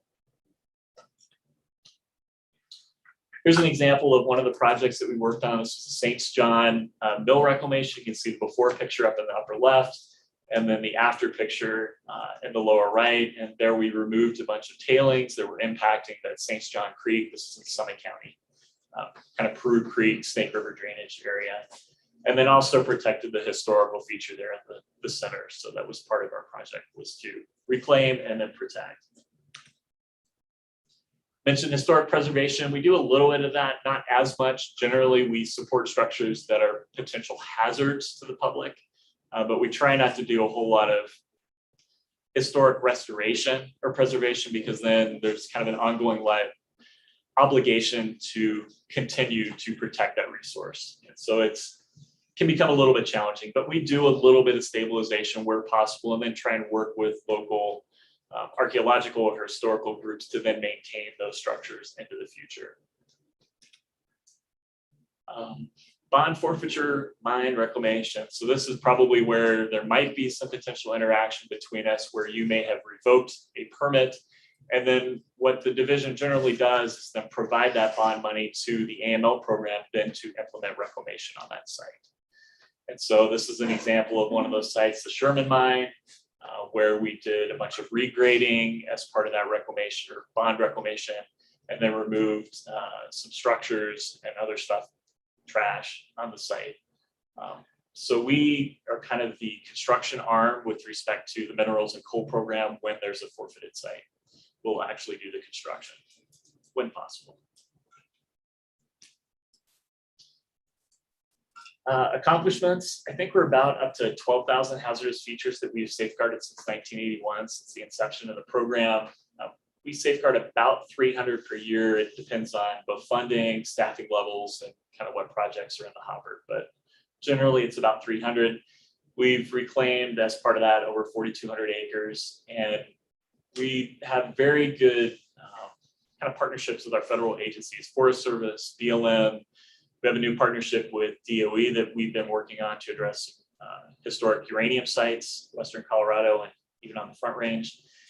We also have some industry partnerships. We work with both Newmont and Freeport to address sites within counties that they have operations or that they've acquired through historic purchase. And so we'll do reclamation, and they'll provide funding to cover the cost of some of that reclamation on those sites. So as much as we can, we try and garner additional support. We've worked a lot of times with TU and provided them funding, and then vice versa, to implement projects where we have kind of a stake in the outcome. And I mentioned there are kind of two things where we interact. This is the other thing that the board has jurisdiction over, which is the Mine Subsidence Protection Program. The board are the trustees for this program. So you act as trustees whenever there's a matter related to the Mine Subsidence Protection Program, which happens almost never. So I bring it up only so that you know the program was established in 1989. There was a $3 million grant given by the Office of Surface Mining to establish the program. I checked just the other day, and currently there's $5 million in that trust. That money is set aside to address subsidence related to coal mining in Colorado. So this addresses structures. So it's essentially like insurance, but not exactly insurance for homeowners that have properties that are over historic coal mines. And you can see there where the regulations are covered. It's mostly in the coal mining rules that the program is spelled out. But as I mentioned, the board serves as fund trustees. What is being done to keep these new developments from going over? Because I see like Candelas and stuff and the mines and all of that. Is there anything, because that could activate this fund over time, right? Yes and no. So I'll address the first part of your question, which is the counties are responsible for land use planning in those areas in terms of what they do. I believe the Colorado Geological Survey, which used to be part of DNR, but now they're part of the School of Mines, I believe they do have some regulatory authority, or at least they are consulted on a certain type of site. So there's sites where there are, I believe, more than 35 acres that are going to be developed or something. There's interaction with the CGS on some sites. Some counties do a very good job of utilizing existing coal mine maps to then land use plan, like parks or other things in those areas where we've identified high priority or the high potential for coal mine subsidence. So one thing we did, and this is why that 1989 date is on here with respect to eligibility, is back then we provided all of the local counties and municipalities with all of the mine maps we had as a division on, within our program. Those mine maps were geo-referenced and then provided to all those counties. And so at that point, those counties could then do land use planning associated with where we had identified underground mining. So any houses built prior to 1989 are covered, but anything post 1989 is not covered as part of this program. So that addresses that potential for somebody to go out and build in a high potential subsidence zone and then have money to cover the cost of damage. So this eliminates that kind of new construction coming back and saying, hey, where's our money to cover these damages? Like, no, you knew that there was the potential for subsidence in those areas since 1989. So this program only covers pre-1989 sites. They have to be located in an undermined area, obviously. And then there's some limitations as to what type of sites can be covered. Multi-residential complexes up to 10 units are eligible, but there's some requirements that all of the units in the structure have to be enrolled in the program. So if we don't have a lot of, I can't think of too many, if any, multi-residential complexes that we have enrolled in the program. They're mostly single-family homes, mostly in Colorado Springs and then Lafayette, Louisville areas.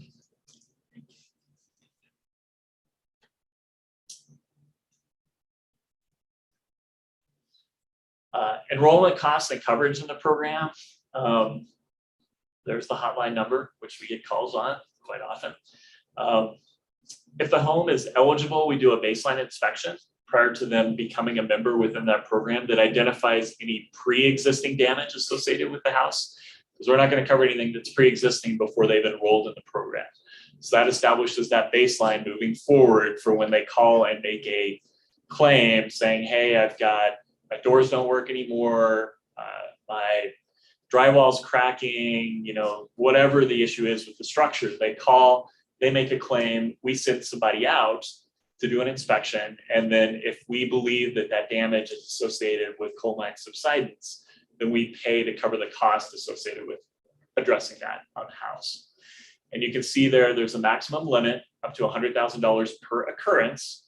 So you could have multiple $100,000 occurrences on one structure. At some point, and we've done this twice, we've settled out with the homeowner for the value of the home because we recognize we're going to continue to have occurrences that would exceed, you know, the value of the home. And so we'll settle out at some point. And that is sometimes when we would come to the board and request, you know, concurrence or agreement with our conclusion that, yeah, it's best to settle out for $200,000 or $300,000 or whatever it is, because we believe in the long term, the cost would well exceed that.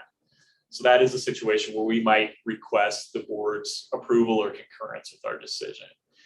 Where the board can also be involved is if a homeowner files a claim and we identify that as probably not related to mine subsidence, like swelling soils. That's one of the big problems we have, is distinguishing between subsidence and swelling soils. So if a homeowner files a claim, we say, no, we think that's swelling soils because we've done geotechnical investigation and we believe, you know, based on the information that that's not mine subsidence.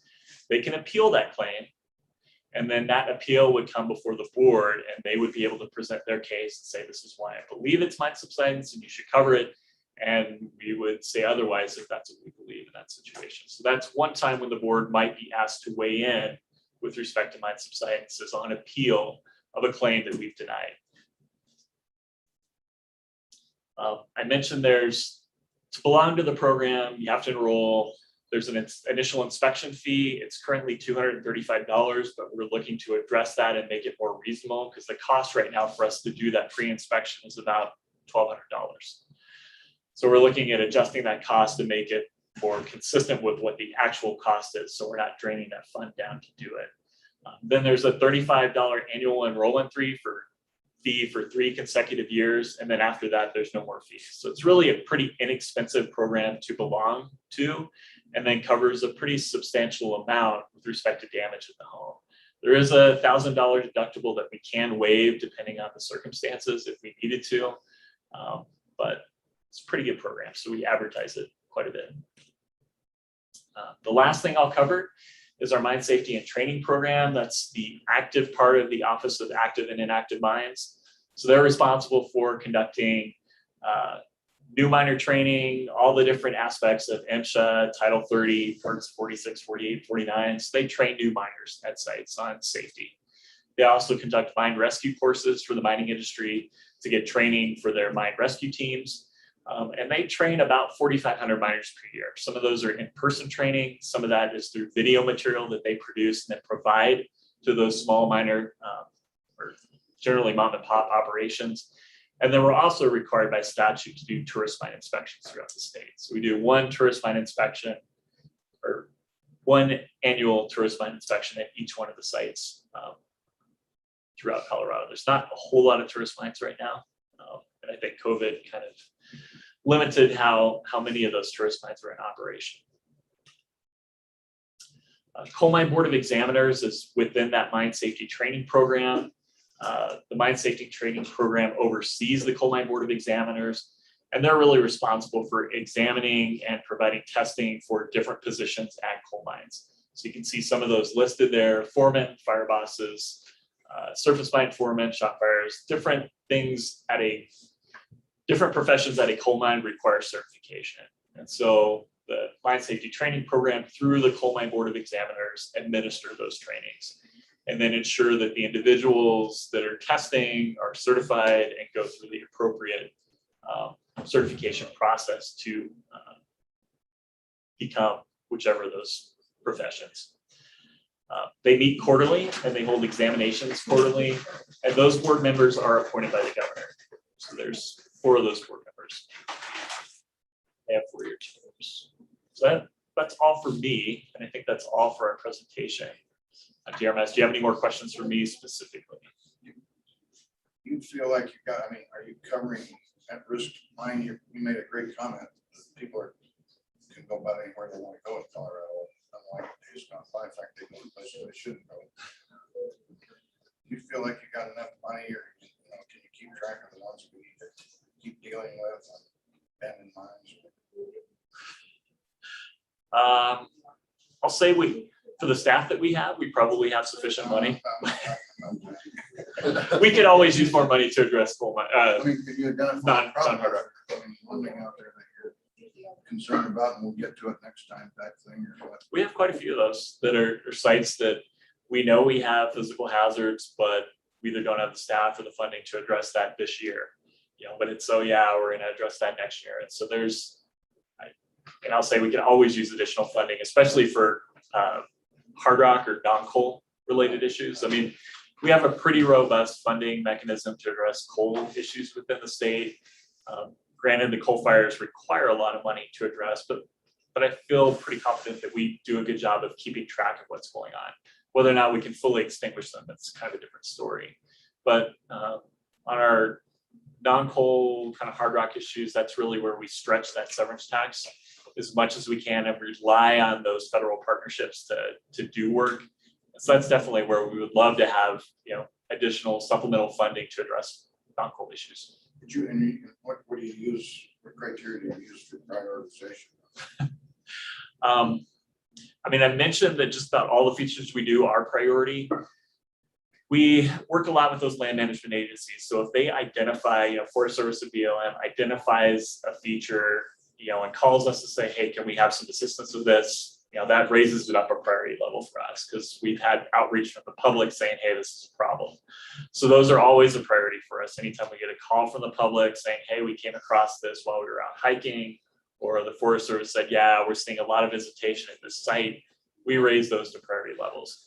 Outside of that, we try to work within kind of watersheds, and I've got project managers spread throughout Colorado, and they kind of work geographically and try and do as much as they can in various areas based on either visitation, so areas that are pretty accessible. They know they're getting a lot of site visitation, but it's difficult to prioritize because they're all potentially hazardous, because we see evidence of visitation at sites at 14,000 feet and 8,000 feet in the middle of the wilderness somewhere. So it's anything we come across, we try and prioritize and at least document and get it into a list of things that we're going to address. Yeah, no, I'm glad to hear that, because, you kind of know where they are, but you don't know the dangers until, the activity increases sometimes geographically things change, that falls off. For sure. I'm glad you use that kind of criteria. Yeah, certainly our priority is to do the ones that are most accessible first, and anything that's been identified by either the public or one of those land management agencies. We work pretty closely with the counties, certainly Front Range counties, and they have a good sense of kind of where they're seeing a lot of the increased visitation. And a lot of these counties are now creating open space and purchasing areas that are within mining districts. And so we work a lot with them kind of in preparation for those purchases, and then opening those properties as open space to try and address those hazards before they allow public out onto those open space properties. You probably covered it. I probably missed it, but you watch pretty closely on the condition of watersheds in terms of drainage, in terms of water, and I really feel like we need to take a better look at our watersheds, upper watersheds in Colorado. If we can start on top and make it better all the way down. I see that in the Arkansas, we worked at California Gulch and worked on a number of years, and now we have 106 miles of gold medal fishery. So you guys kind of watch some, is that? Yes, to the extent that we can. I mean, we have a lot of, I keep mentioning partnerships, but we work a lot with partners like TU that do a lot of that on the ground assessment and have a good sense of where we have fisheries that are being impacted. And then we do our best to maintain relationships with those local watershed groups because they're the ones that understand how that watershed is functioning.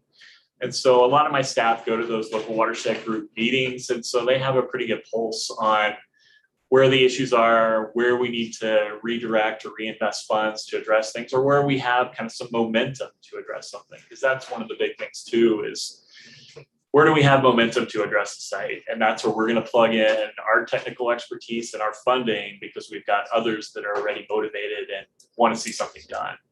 And so we try and take advantage of that because, as you mentioned, there's thousands and thousands of miles of stream in Colorado that have been either impacted or potentially impacted by, historic mining. And it's tough to keep tabs on all that. So we really rely on the connection to those local groups to do that. Jeff sells himself a little bit too. I think their DRMS staff is really engaged with CDPHE as well. And a lot of the assessments going on with training mines across the states, a lot of assessments on those watersheds that are most impacted, that needs to be done. You guys are first and foremost as a partner and player on the ground. So great program. Appreciate that. Thank you. Thank you. Yeah. Madam Chair, our distinguished lunch guest will be here at 11:30, so I think we can start on our next portion of this. And there's a natural break in there, which might line up for some of us, 5 minutes to get the presentation up and stuff, and then we'll get that. And the idea and stuff is we'll do that and then have lunch until next executive session, so that Chuck and Jeff can have discussions. That works? Yeah, that's great.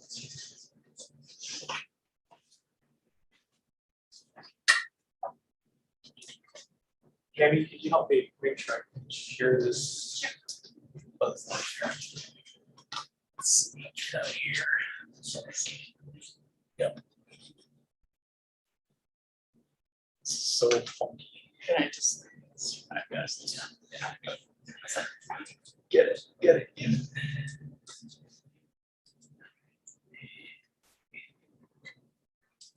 There. Okay. It's not a moving test problem, so that schizophrenic. I got it. Pictures. I know, right? Stop a little short. I know, there's some of them that do them, some of them that don't. You got one of those. I can switch Okay. out on one. All if you want me to. Now, No naps. no naps. No naps. Not class away. Well, this is all such exciting information.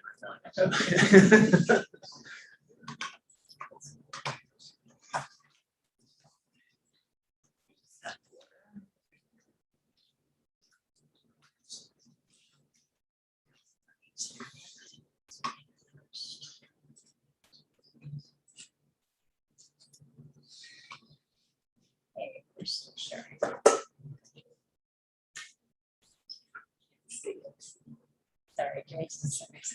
Let me sure. See, I'm not the only one. I think we're still sharing. Excuse me. Okay, so let's face it. If we're not sharing, I'm sure staff will let us know. Oh, yeah, right? So true.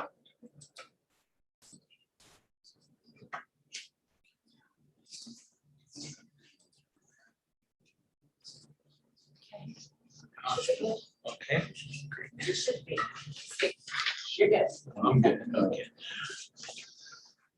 Okay, great. Thank you. This is Russ Means again, and we're going to be taking a little bit of a deeper dive into the 112C permitting process.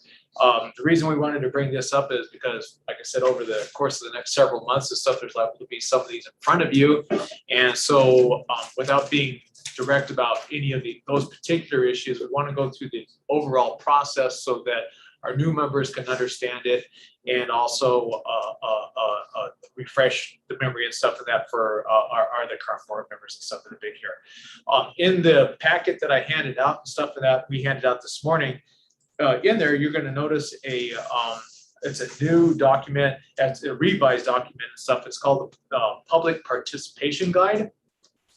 I would like to thank Michael Cunningham, Amy Ashberger, and Assistant Attorney General Scott Schultz and stuff in helping get this revised. The last time it was revised was in 2006.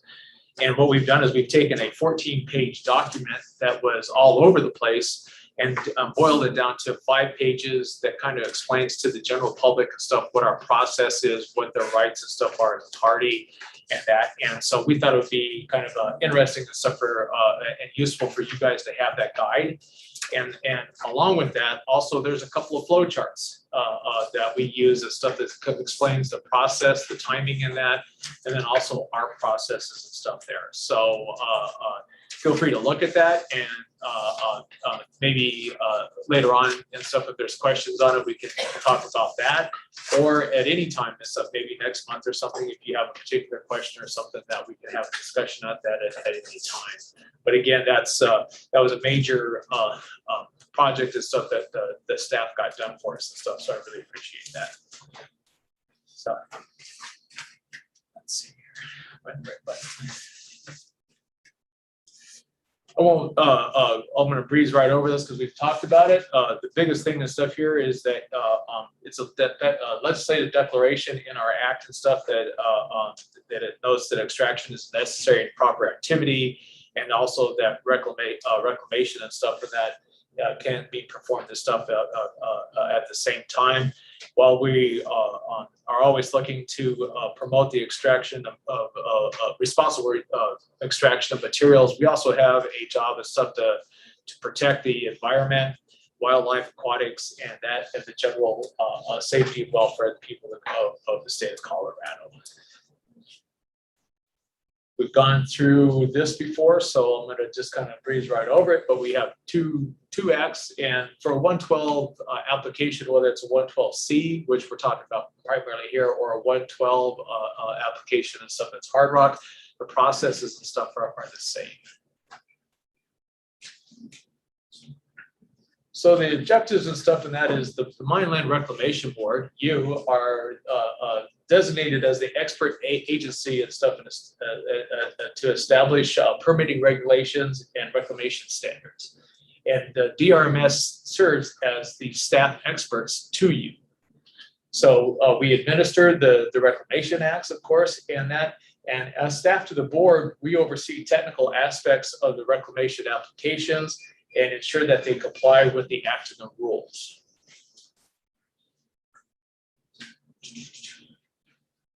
Talked about our objectives before. One of the important aspects and stuff of our under our jurisdiction and stuff is the operator has the responsibility to ensure that the mining operation and the post-mine land use and stuff meet all local city, town, county, and other state and federal regulations. So we are part of an umbrella, if you will. We're not the end all when it comes to mining. Our portion and stuff is the reclamation and, of course, ensuring that it's reclaimed to a beneficial use. But there are other agencies and stuff that are all involved in the permitting processes and stuff for an application or an amendment, which is treated just like a brand new application. And I'll get into our notices and stuff of who we talk to and who we interact with and stuff on that. So DRMS does not decide whether a mine should be at this location. That's a local jurisdictional land use issue. So and we don't have jurisdiction over things like noise, dust, truck traffic, visual impacts, property values. Those are all local jurisdictional issues that are handled at the county or the city level. And an important aspect of stuff of that per our rules and stuff is the board or the division, we can approve a permit, but no mining can occur until all other permits and stuff are in place. So we have had occasions and stuff where we have approved a permit, and at the county level, the county commissioners and the planning and stuff have decided they don't want to mine there, and they have not issued theirs, and so it's dead in the water. And that, so that's an important aspect. Like I said, when we talk about being an umbrella, we're just one part of that. If the county decides or a city decides they don't want to have a mine in that particular area, that's within their jurisdiction and within their right. And so they have the ultimate authority. The counties, cities have the ultimate authority and stuff when it comes to aspects of the locations of the mining. When we talk about a 112 application, there's a lot of exhibits and stuff that go into an application. This lists all of them. The big things and stuff is, of course, the mining and reclamation plans and stuff that we look over, but there's also requirements and stuff for water, wildlife, soils. They do an applicant does an initial reclamation cost, but the final process and stuff that we do is go through when everything is approved or meets the requirements to figure out what we think the bond is, and then we have notices and stuff that go out to the people that own the land, the owners of the surface rights and mineral rights there, any municipalities within 2 miles of that.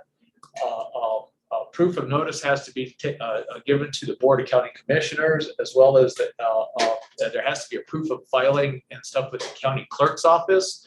And in this day and age and stuff, we also have on our website, we have set up in the last couple of years any application or amendment that we have that's under consideration.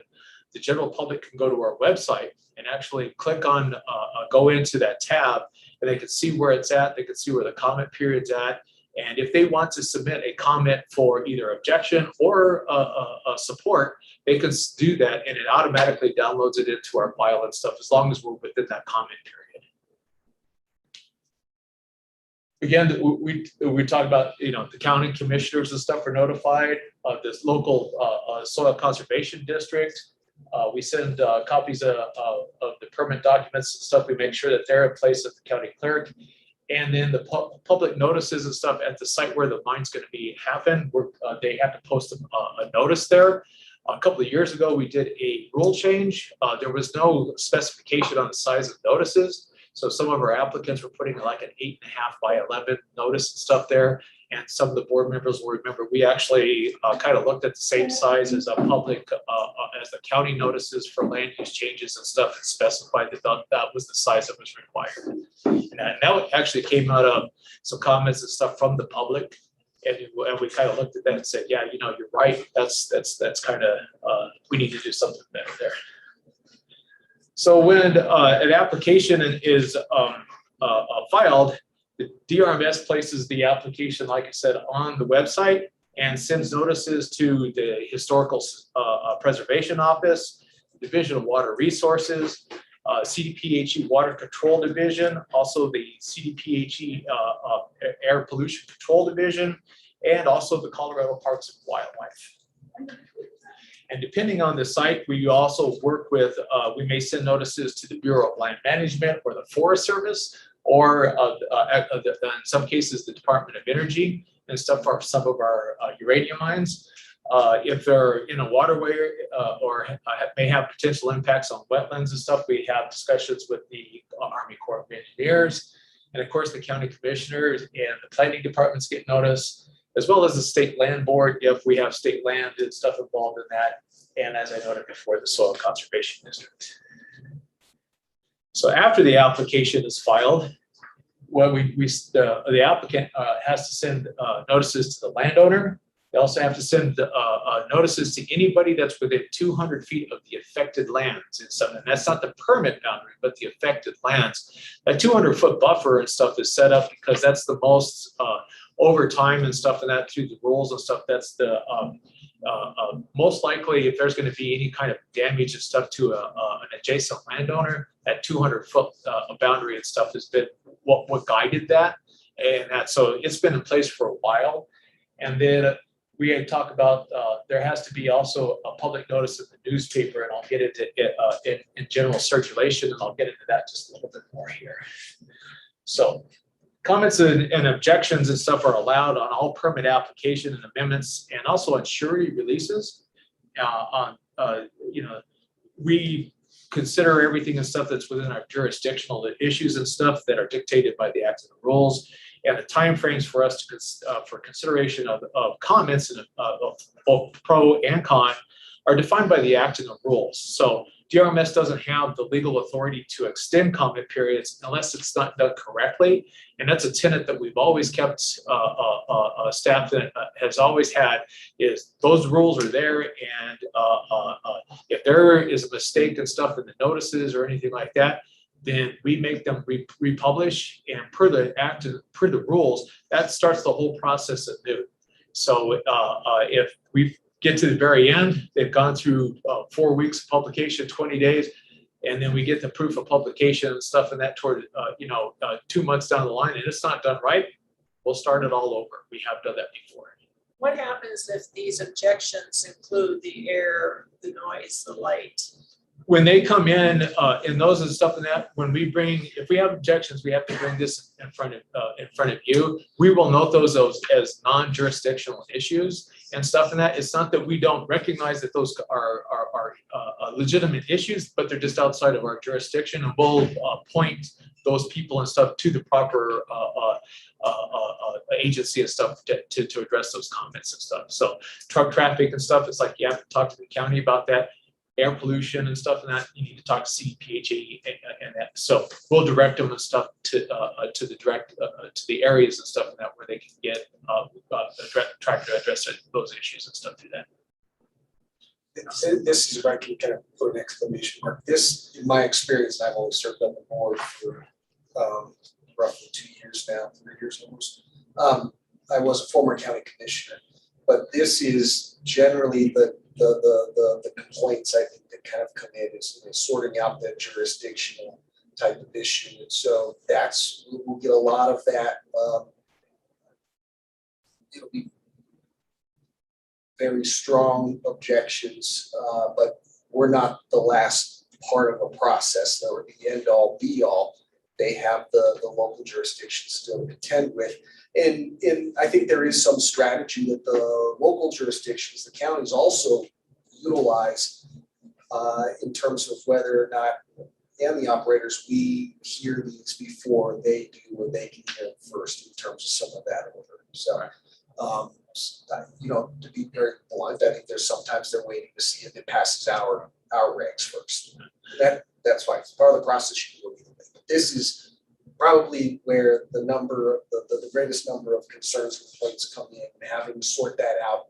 And it's not always appreciated in terms of what the various different processes. But that means the board has no jurisdiction over those issues either. That's correct. Yeah. So a lot of that's. Yeah, with those things and stuff, when we bring something for you and stuff and that, when we make, and we'll get into that, but when we make a recommendation to the board on a decision to approve or deny, we outline all the things and stuff that are within our jurisdiction, and all those things and stuff we believe are not within our jurisdiction. It's like I said, I understand the truck traffic and stuff, especially around school buses and areas and stuff where there's heavy truck traffic, but that's not our deal and stuff like that. And while we recognize it, there's not anything and stuff that we can do and stuff with that. That's not within our act and our rules. And so that sometimes the stuff is a point of contention between the public, because they don't understand our processes and stuff there. And what we try to do is, if we have a lot of objectors, we have what's called an informal conference, in that which it used to be required in the act and the rules, but they took it out. But actually, we're going to have one tomorrow. And what we try to do is outline exactly what our rules are and what they aren't, to try to alleviate some of that consternation and stuff there, or at least make people or try to have people understand what we do. But it's very emotional. So sometimes people only, they hear what they want to hear, and if we don't tell them what they want to hear and stuff, then we're not doing our job. Yeah. Piggyback on Tim's comment, I had 3 or 4 years ago, I had a call from the county commission, not from Third Creek, saying, why don't you turn that down? I don't want to take the heat in my county. And I just told him, I said, look, if you want us to get in the land use, get all your legislators, change the rules, and then we can look at that. That's not our jurisdiction. But I'm, and I said, if you want us, that's why you're elected. You take care of land use. And some of the counties and stuff, actually, they prefer to wait for us to do our portion because they rely on our expertise. You know, our staff and stuff and that, having, over time and stuff, you'll be introduced to staff and that, but we have most of our staff and that has a minimum of 8 years. And that, I mean, we have and that all the way up to 18 years and stuff and that on our general staff and that. Then of course, management staff and that is 18. Jim has over it's pushing 30 years and stuff there. So but the counties like to let us weigh out those technicalities and stuff and that to see whether it's going to fly or not. So and that they'll wait purposely and stuff for us to get finished in our process. So. Okay. So to make sure, because there is one thing in here about using an access road outside and it's outside their boundaries of the permit.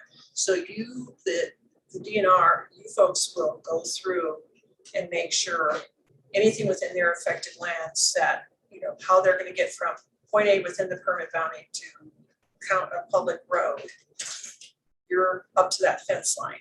But yeah, right where the like it enters into a county road or whatever, that's kind of our that's where our jurisdiction stops.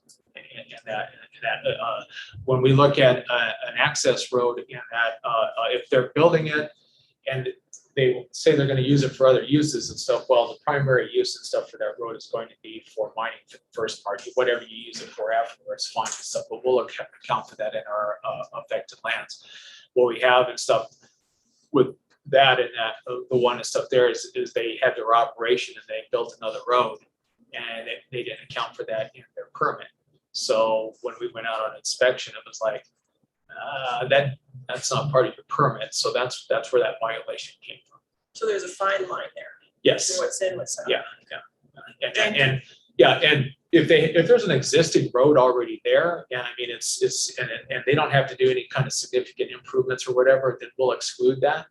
But if they're doing any kind of widening the road and paving it, or putting a base course down and that and significantly improving that road, then that has to be part of their affected plans. So. Thank you. Sorry. Yep. No, that's fine. That's what we're here for and stuff. That's great. So the comment period and stuff, and I want to talk a little bit about that. An application has to meet all of the acts and rules and stuff to be considered filed. An applicant comes in with an application, and to be considered filed, we take a look and stuff to make sure that there are exhibits there. We don't look at we don't dig deep. We just want to make sure that all the required exhibits are there. And one of the things and stuff, obviously, we look at is, do you have the legal right of access to even get in there? And because if you don't have that, then that's there. Staff has, by rule, we have 10 working days and stuff to take a look at an application and give it a thumbs up or a thumbs down as to whether it's to be considered filed. When we consider it filed, we notify the applicant that, hey, everything's good here. You need to start your public comment publication and stuff. That has to be done in a local newspaper. And for 112, it's done for 4 consecutive weeks, once a week. And then there's a 20-day period after the last day of publication. That is the comment period and stuff for an application or an amendment and stuff in that. And so the comment period runs from the first date of publication all the way and stuff until the close of business and stuff on that 20th day. So and during that period, we get objections, comments of support, and we can receive them via a hard mail, email, and our preferred method actually is through our website. And the reason we like that is there's a form there that we ensure that we get all the required information and stuff that we need and stuff, and that per our rules and stuff, so that we have correct contact information with people. When you get 200 objectors and it's all by an email or a letter, staff spends an exorbitant amount of time doing admin work trying to get that stuff sorted out. Where with the new system that we will put into place, it downloads it all in there and stuff, and it's the information that they provided, and then we can deal with the outliers and stuff there. So once the comment period is closed, by act and roll, that's the end of any submittal of comments and stuff in that for us to be considered timely. If we receive comments that are after that, we do note that they are untimely, but that doesn't necessarily mean that we just ignore them. We do take a look and stuff to see what the jurisdictional issues are and to ensure that, you know, when we're looking at an application and stuff, we're covering all of our bases. Usually we wait until the comment period is closed before we we'll release any kind of first adequacy letter. Part of that is that as we're developing an adequacy letter and stuff on the application for all the requirements, there may be some things and stuff we miss in that, you know, so having 200 pairs of eyes on it might bring something up and stuff in that, and it also make sure and stuff that if there's a focus on a particular area and stuff in that we're taking a look at that. And when we do an adequacy review, you'll note it in the flow sheets and stuff that is kind of a cycle. If we very rarely do we have one adequacy review. So usually we do one and we send it back to the applicant and the consultants working on that. And then when they come back and stuff with that adequacy, we'll take another look at it. And it'll go through several iterations and stuff like that before we finally get to a point and stuff where we think it's to a point and stuff that where it meets the act of the rules or not. We have some here lately and stuff like that they haven't met the other requirements. So so by act and rule, they have 90 days. If we get a lot of objections or we have a lot of complicated engineering issues and stuff like that, we can call it complicated, which adds another 60 days onto it. But if the applicant requests an extension, we have up to 365 days and stuff by rule and stuff and that to review that application. So, and I think I just went through all of that. So, and yeah, and here again, staff has the authority to make a decision on an application when there's no objections. But if there are objections and stuff, then we have to schedule that for a board and go through that process. And I think that we're right there at the point where we're going to talk a little bit about legal stuff, but I don't know where we're at for lunch. So we have to break for lunch. Let's break for lunch. This is my breaking point. So a couple of minutes over, sorry. But I think we'll take a break here and stuff and that, and then we'll have Jeff Hugate come and talk to you guys about the party status issues and stuff with the 112, and then we can go into executive session. So we'll take a break.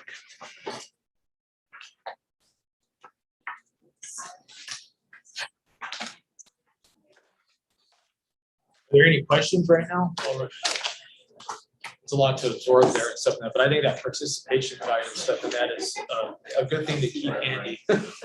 Absolutely.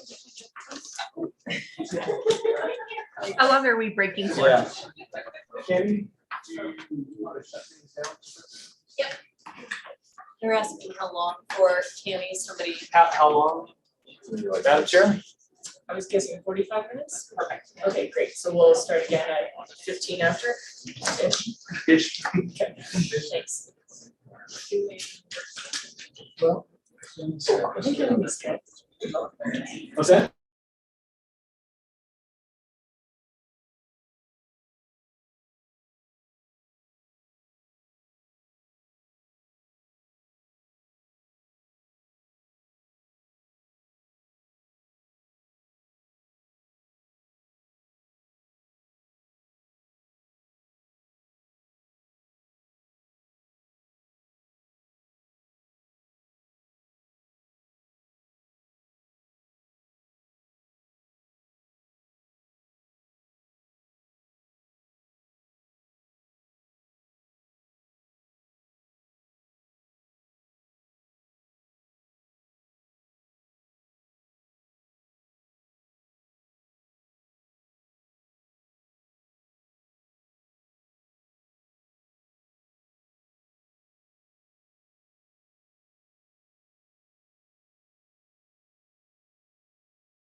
Bumped into before, so not.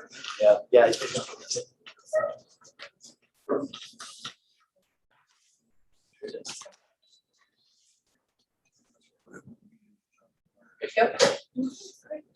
Well, welcome back, everyone. Continue on with our training and Mr. Fugate, take it away. Thank you. And by introduction, I'm Jeff Fugate. I am one of the Attorney Generals that represents staff here. The other Attorney General is Scott Schultz. He's not here. He's kind of played double duty, double booked himself with some oil and gas commission hearings, which are also set for today. That's one of the other clients that Scott and I represented is the COGCC. So before I kind of pick up on where Russ left off in doing kind of a deeper dive into the legal aspects of a 112 hearing process, I wanted to maybe go off script a little bit and talk about the role of the AGs that you all will see, and then maybe talk about some of the other matters that find their way before the board with some frequency. And hopefully, Chuck, I'm not stealing any thunder from your executive session advice. So myself and Scott Schultz, as I mentioned, we represent staff on matters. So we provide general counsel advice on interpretations of statutes, reviewing comment letters, reviewing letters of received from attorneys on a particular matter, application, legal question. We are involved in review of applications. Typically always involved if there's a unique legal component of an application, but often we're involved on just some interpretation of other standards in the Act. A lot of what we do is very good coordination with staff as we kind of process applications for new permits, for amending or modifying permits. And then we're very involved in some of the enforcement efforts that staff kind of gets itself involved in. I'll touch on that a little bit later. Chuck, as you know, represents the board. He is in a different section over at the Attorney General's office. So that's one of the ways that we manage conflicts. Depending on the dispute or the matter that's going to be presented to the board, that kind of dictates the role of the AGs. So most of the matters that come to the board, I can kind of loosely categorize them into 4 categories. The first is enforcement matters. And if you guys, prior board members are aware, on a monthly basis, staff will present the board with an enforcement matter or numerous enforcement matters. In all of those matters, staff is a party to that action. So when I serve as their attorney, I'm also representing a party to a particular action. There is some conflicts or ethical walls where staff and myself cannot communicate directly with Chuck or with any of the board members on that matter. It's called an ex parte communication. That's not permitted. That also applies to any of the operators or the alleged violators that are involved in those matters. They're also not supposed to be talking to the board directly about any of those pending matters. And I start with enforcement because you will see them all the time. That's a lot of what the division does on a kind of a day-to-day weekly basis is deal with enforcement cases. Very few of those cases find their way to the board. As Russ said, and I think his preliminary introduction, you guys only see the more difficult, complex matters or the matters that we just weren't able to work through some of the issues. So you'll get squirrely issues, you'll get complicated legal arguments, you'll get a lot of just things that we weren't able to settle or work through without having them presented to you all. So that is really the only matter that staff is a party, or at least there's a kind of a clean, bright line example of staff as a party and they cannot communicate with the board outside of this public hearing. The other matters that you will see, and you'll see this kind of the tail end of this year and definitely the early part of next year, are rulemakings. Right now, staff is in the middle of a fairly complex rulemaking related to temporary cessation and some water quality bonding issues. These are issues and matters that the division and the board have wrestled with for going on 3-4 years, maybe longer than that, as it relates to temporary cessation. In rulemaking matters, we're staff to the board, so there is no ex parte communication concerns. Eventually, you kind of see staff as an extension of your technical, your technical branch or arm. And I will be representing staff in that capacity. Again, we'll be working with Chuck on draft rules. So there is really no prohibition on kind of those true ex parte communications. Obviously, our communication with the board is still somewhat limited, but there is no kind of bar or absolute bar to communicating. Or if you all review a draft of a staff rule and you have some questions or just want some background on why a particular phrase was included or not included, you're obviously allowed to talk with Chuck, but you can also reach out to staff for some clarification if you need that. The other matters that you'll hear, and this is what we're covering now, is the permit application process. The 112 process that Russ has gone over is, for the most part, those are the contested application matters that you all will see most frequently. It's really specific to the construction materials. Before you move on. Yep. And I know I should know this, could you give me a brief definition of party status? Actually, I'm going to get into that in some detail, probably more detail than you want. I wanted to know that for a while. Yeah, yep, I'll cover that, and I think you have hard copies of the PowerPoint presentation as well. So I think the slides I'll cover have the rule citations as well, so you can take it home and do some bedtime reading. Yeah. I have trouble going to sleep. That one could put you to sleep. So permit applications, again, you'll see a lot of construction material applications. Every once in a while, you may see contested hard rock application. The rules are substantially similar. There's a couple kind of nuanced changes or differences between the hard rock and a construction materials application, but for the most part, the notification process, the way that parties are engaged in the process, those are consistent across both acts. For permit applications, again, staff is your staff. They're your technical arm, where if there are some, if there are parties to the action, they present competing technical or scientific data, you can look to your staff to kind of give you their perspective, their read or kind of review of the materials that have been submitted. That's kind of the role they serve, is to ensure that you've got the information you all need to make an informed decision. And then the last category is kind of a catch-all. There are a handful of rules in both hard rock and construction materials that a petition or request can find its way to you all for a decision. There is a express declaratory order process where somebody can kind of file a petition seeking the board to remedy some kind of complicated area, or to provide some clarification on something that maybe is kind of bottlenecking a certain process. You'll get extension requests on deadlines. They may be related to permitting deadlines. They might be related to enforcement compliance deadlines. Generally, those, if they're uncontested, will show up on the consent agenda. There's one of those this morning as a good example of kind of ways that if the division and the operator are in agreement that an extension makes sense, it'll find its way onto the consent agenda. I'm trying to think of, it's hard to kind of predict other petitions or other ways that certain matters or decisions may find their way to you all. For all of those, staff tries to make it clear what their role is. If they're taking a position contrary or against a particular request, we'll let the board know that. I think it's usually in those circumstances safe to treat staff as a party, depending on the request. Meaning it's probably best that you lean on Chuck for legal advice or kind of technical or procedural advice, and not call Russ directly kind of outside of a public hearing process. That being said, as long as questions are being asked and handled in this type of forum, there really is no ex parte communications in a public hearing like this. So that's kind of just the general catch-all of things that you will mostly see. As I said, you're going to get the more complicated, convoluted things. I think personally, that's the way it should be. Staff works hard to try to settle what they can, where they can. It's generally in the best interest of staff and the board and the parties or the operators to try to work through differences rather than have kind of a board hearing on those differences. So, but things find their way to you. One of the processes, I'll slide back into the slide process here on the 112 process. As Russ indicated, if the division receives a 112 application, if they receive objections to the application or comments, by rule, it triggers a hearing process.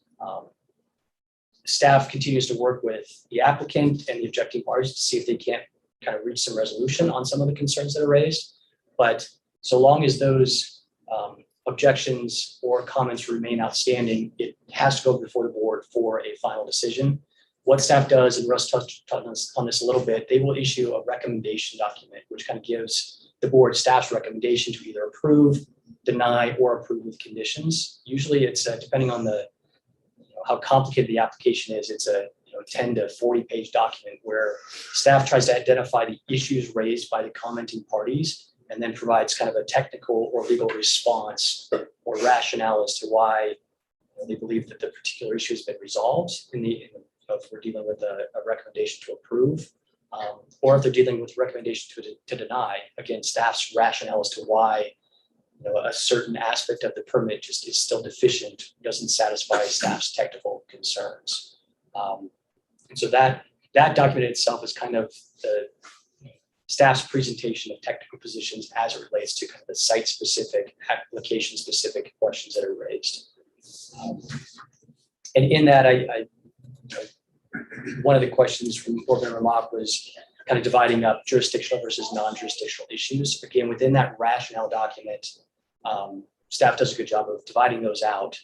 And they still, if they believe that an issue is non-jurisdictional, they'll still give the rationale as to why they believe it's not within the board's jurisdiction or something that's outside of the DRMS purview. Traffic, noise, those kinds of things are. There's provisions in the act that kind of direct you to the proper either federal, state, or local agency that does have jurisdiction over those issues and where they can be resolved. I think that's it. I'll kind of jump into party status. Well, I guess what I'll cover here, and again, the most important point to cover, I think, is that a 112 application process, whether it's a new application or a modification to an existing application, it's the same process for the most part.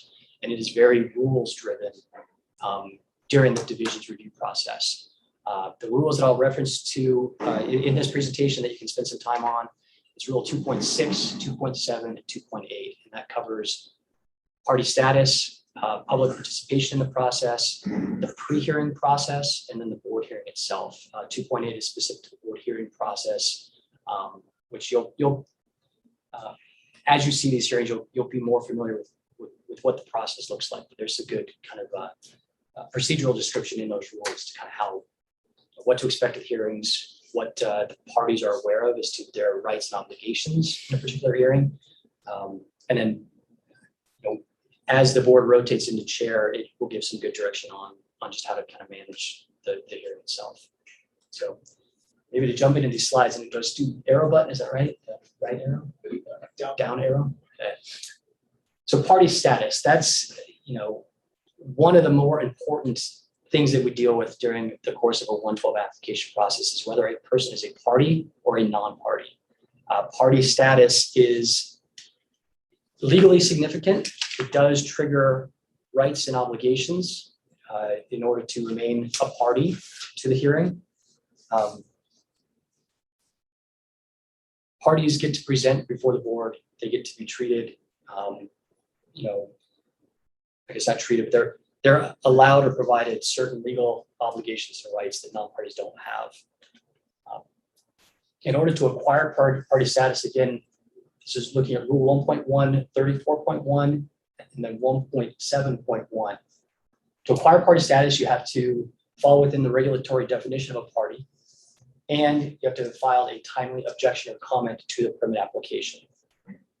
Party is defined in Rule 1.1, 34.1 as a person who demonstrates that he, she, it is directly and adversely affected or aggrieved by the conduct of a proposed mining operation and whose interest is entitled to legal protection under the Act. So it really is a two-pronged process. They have to be adversely affected or aggrieved, and that impact has to be something that's within the division and board's jurisdiction. And that's where, as staff works with potentially impacted parties, this becomes one of the complicated discussions we have with them is their impact may be limited to viewshed impacts. Again, that's part of the affected or aggrieved status under our rules, but viewshed is one of those things that the board really has no jurisdiction over. That's a local government jurisdiction. So if their lone comment or potential impact is a non-jurisdictional item, the division typically considers them to be non-parties if they have not satisfied the party status definition of our active rules. Now, that doesn't mean they can't be involved.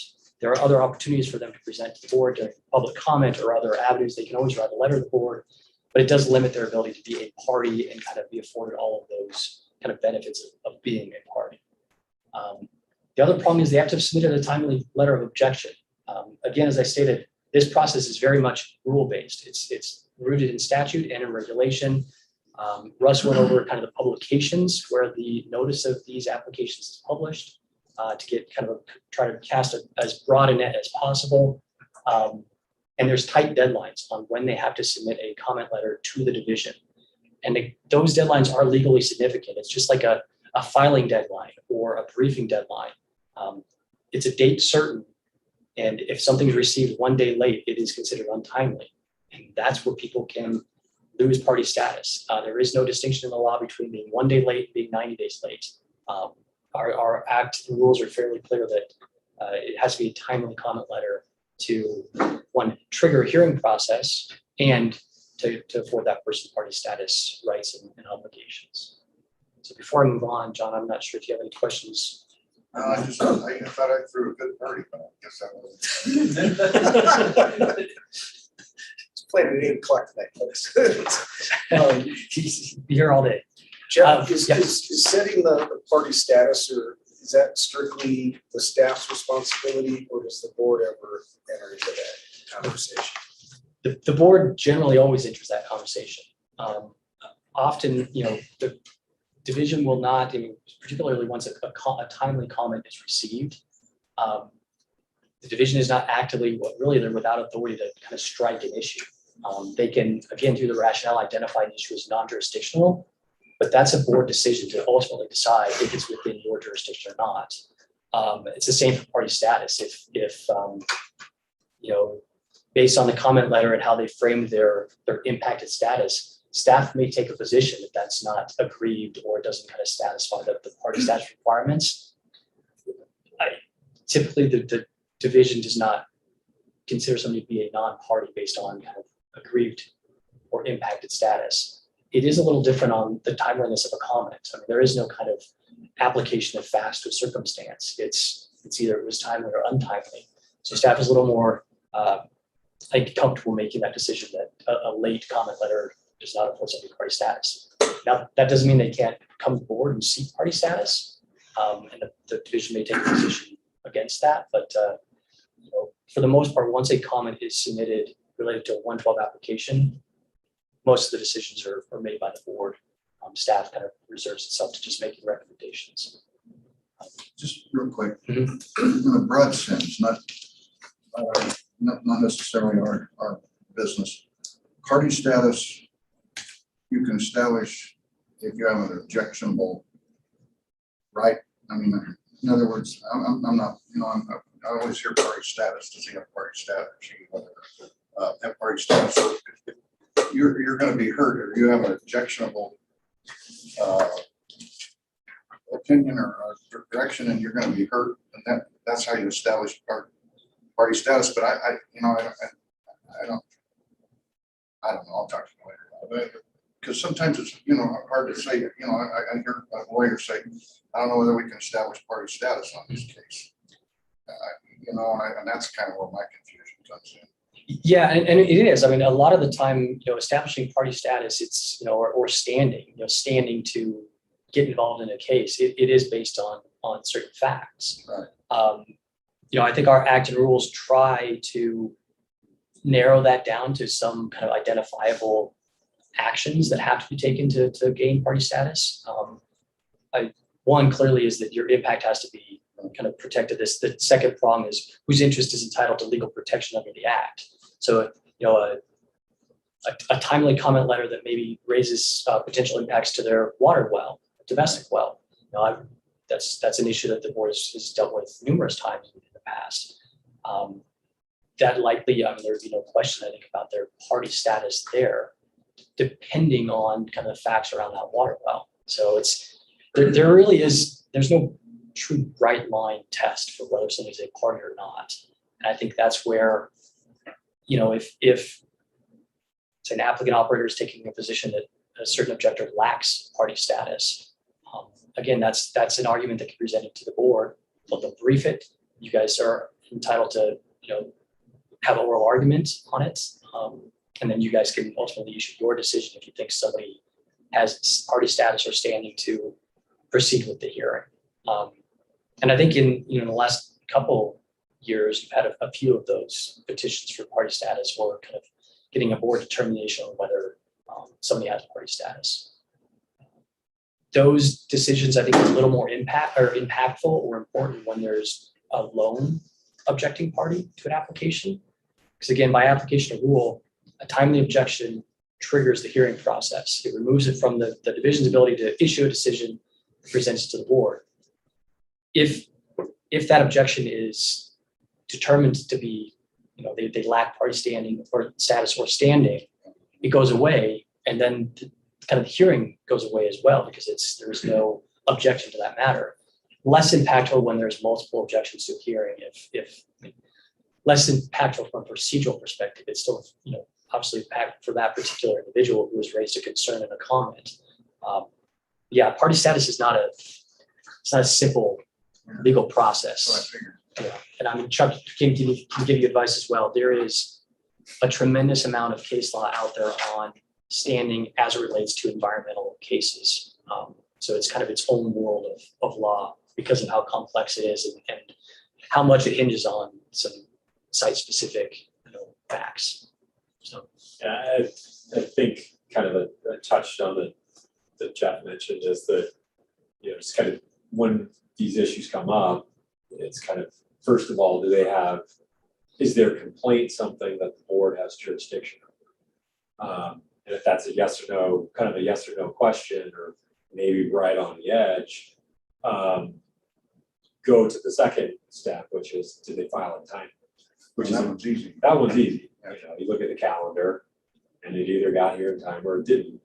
But yeah, the tough call is the complaint, is the interest that they have something that the board has jurisdiction over? And the board's got pretty broad jurisdiction, but there are limits to it. And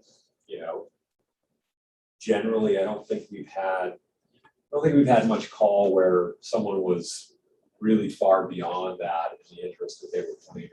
But it could happen, and it's certainly something that if it comes up, we can talk about it, and I can give the board some advice on kind of the ins and outs and things to think about. But it'll ultimately be the board's call, and I'll give you as much info as I possibly can to help you make an informed decision when it comes up. But it's usually a pretty broad starting point, and figure it out from there. I notice you always kind of want to end up where you finish. Yeah. that is my goal, is to make sure that we've got good grounds to defend it if somebody appeals any decision the board makes. any other questions on party status? No. Okay. Again, I reference kind of the rights and obligations of the party. Should you be afforded party status, Rule 2.7.3 outlines kind of what that means. At the hearing, you can present evidence and call witnesses. You can cross-examine other people's witnesses. You are also afforded all kind of the post-hearing rights to filing a motion for reconsideration or seeking judicial review of the board action. And just a note there, when an application goes before the board, you all will deliberate, issue its decision. Chuck will draft and issue a formal written order. That's a final agency decision subject to judicial review under the Administrative Procedures Act. So if a party disagrees with the findings of the board, they do have the rights to file further appeal of that order. Only a party can do that. An impacted person, somebody who does not have party status, does not have that judicial review right. And then the last bullet point here is a party must participate in the pre-hearing conference related to the hearing, and they must participate in the hearing. If they miss either of those, then they lose their party status. The big thing is obviously they can't participate in the hearing, they can't seek reconsideration, and they can't appeal the board decision. So, and these things we We do hold, particularly for applications that are particularly complicated, that receive a lot of public attention. We're holding informal conferences with groups kind of to help explain some of these rules at the front end so they understand kind of what the different statuses mean, how they want to become involved. We leave it up to them as to kind of decide, how involved do they want to be? Do they want party status? Do they want all of those kind of benefits of being a party? We want to make sure they understand what that means and that now they have to participate. If they don't want to be quite as involved as a party, there is a lesser way that they can become involved. And you've seen that through some of the hearings itself where an individual wants to be involved, they still want to be a party, but maybe they don't want to call witnesses and cross-examine. They just want time to present to the board during the hearing itself. Lately, the board or through the pre-hearing conference officer, they've been allotting time at the end of initial party presentations to give them, anywhere from 5 to 15 minutes to kind of present their particular concern with the application without calling an expert witness or calling other witnesses. And generally, they're not subjected to cross-examination either. Non-party status is the other way that people can participate. You're non-party if you don't meet the definition, if you choose not to be a party, if you file a late comment letter, or let's say you missed the pre-hearing conference. Non-party status doesn't mean you cannot be involved in the hearing, but your role is limited. Often what the board will allow is, every meeting you all allow for public comment, general public comment. They can come in and present their position during public comment.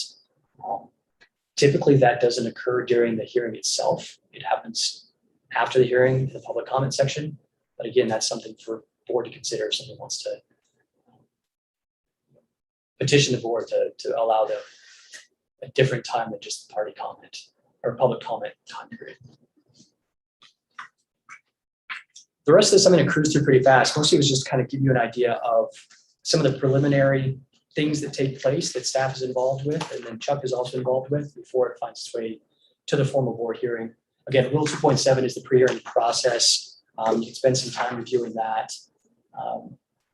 Pre-hearing conference, it's changed a little bit in the last 5 or 6 years. It used to be a way for applicant, staff, and objecting parties to get together and have a bit of a mediation session. It may be the first time that the commenting parties have actually addressed some of their concerns directly with the applicant. Often, we were able to resolve some or all of the issues of concern. Kind of opening up that dialogue was very, very beneficial. Making the objecting party, commenting party comfortable that their concern will be addressed. They withdraw their objection.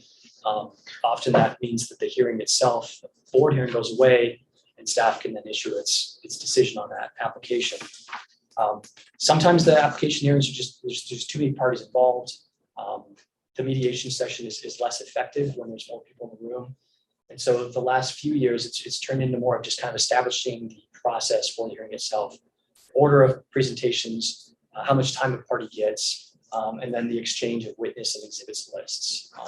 Again, it's really gearing up for the formal board hearing. We want to make sure that parties are following the rules and exchanging all of the witness exhibit lists, so people have that to prepare in advance of the hearing itself. So that, and at the pre-hearing conference, the board has appointed a few GRMS staff to serve as conference officers. Chuck is also present at the pre-hearing conference to help guide that, put together the pre-hearing order. That pre-hearing order is then presented to the board at the outset of the hearing, just so you all are aware of kind of how much time a particular party has, what the order is, and it allows the chair kind of a convenient way to keep things kind of running smoothly and in order. The hearing itself, Rule 2.8, they are adjudicatory hearings, which means although you can follow the rules of evidence, you're not obligated to. You all know that often testimony is presented just in kind of a conversational way. It's not kind of the old courtroom process of kind of the direct questioning from attorney, which is very kind of burdensome and cumbersome. I think you all have preferred over the years to just receive the information kind of in the most convenient and effective way possible. During a board, you guys get to utilize your expertise. whether it's technical expertise, if it's legal expertise, if it's just kind of basic understanding of kind of mining law and process.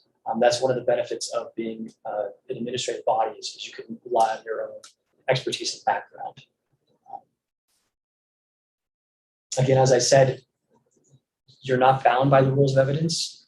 You can admit things that maybe could be excluded under hearsay or something else if you think that it's beneficial information that would kind of add to board deliberation and final decision.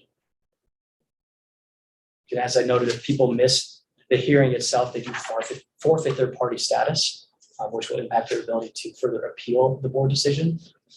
And then the final point at the hearing itself is typically at the conclusion of the hearing, you close the record, you deliberate on the testimony and evidence that you've received, and you issue a decision at that hearing. So it's, and I think that's typical of most boards and commissions, that they do issue a final decision at that hearing itself. It's then codified in a written order. Once that order is mailed, it becomes an effective order, and that triggers all of the appeal timelines and deadlines.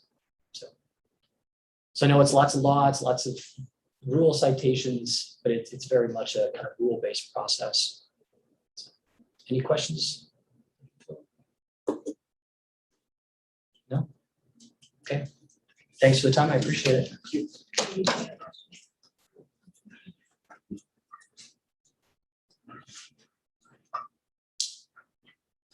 The last component of our official training. Public training, okay.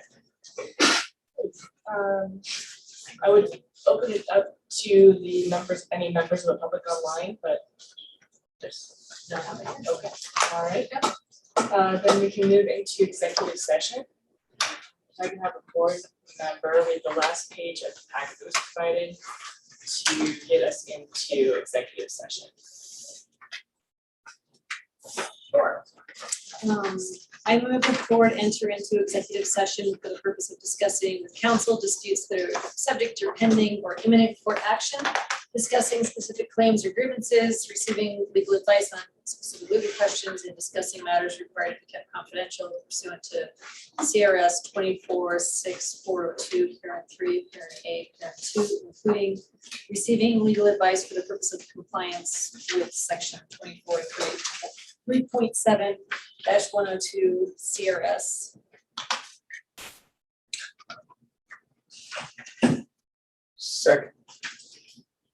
All right, moved and seconded. All in favor of entering the executive session, please say Aye. aye. Any opposed? Hearing none, we will enter executive session.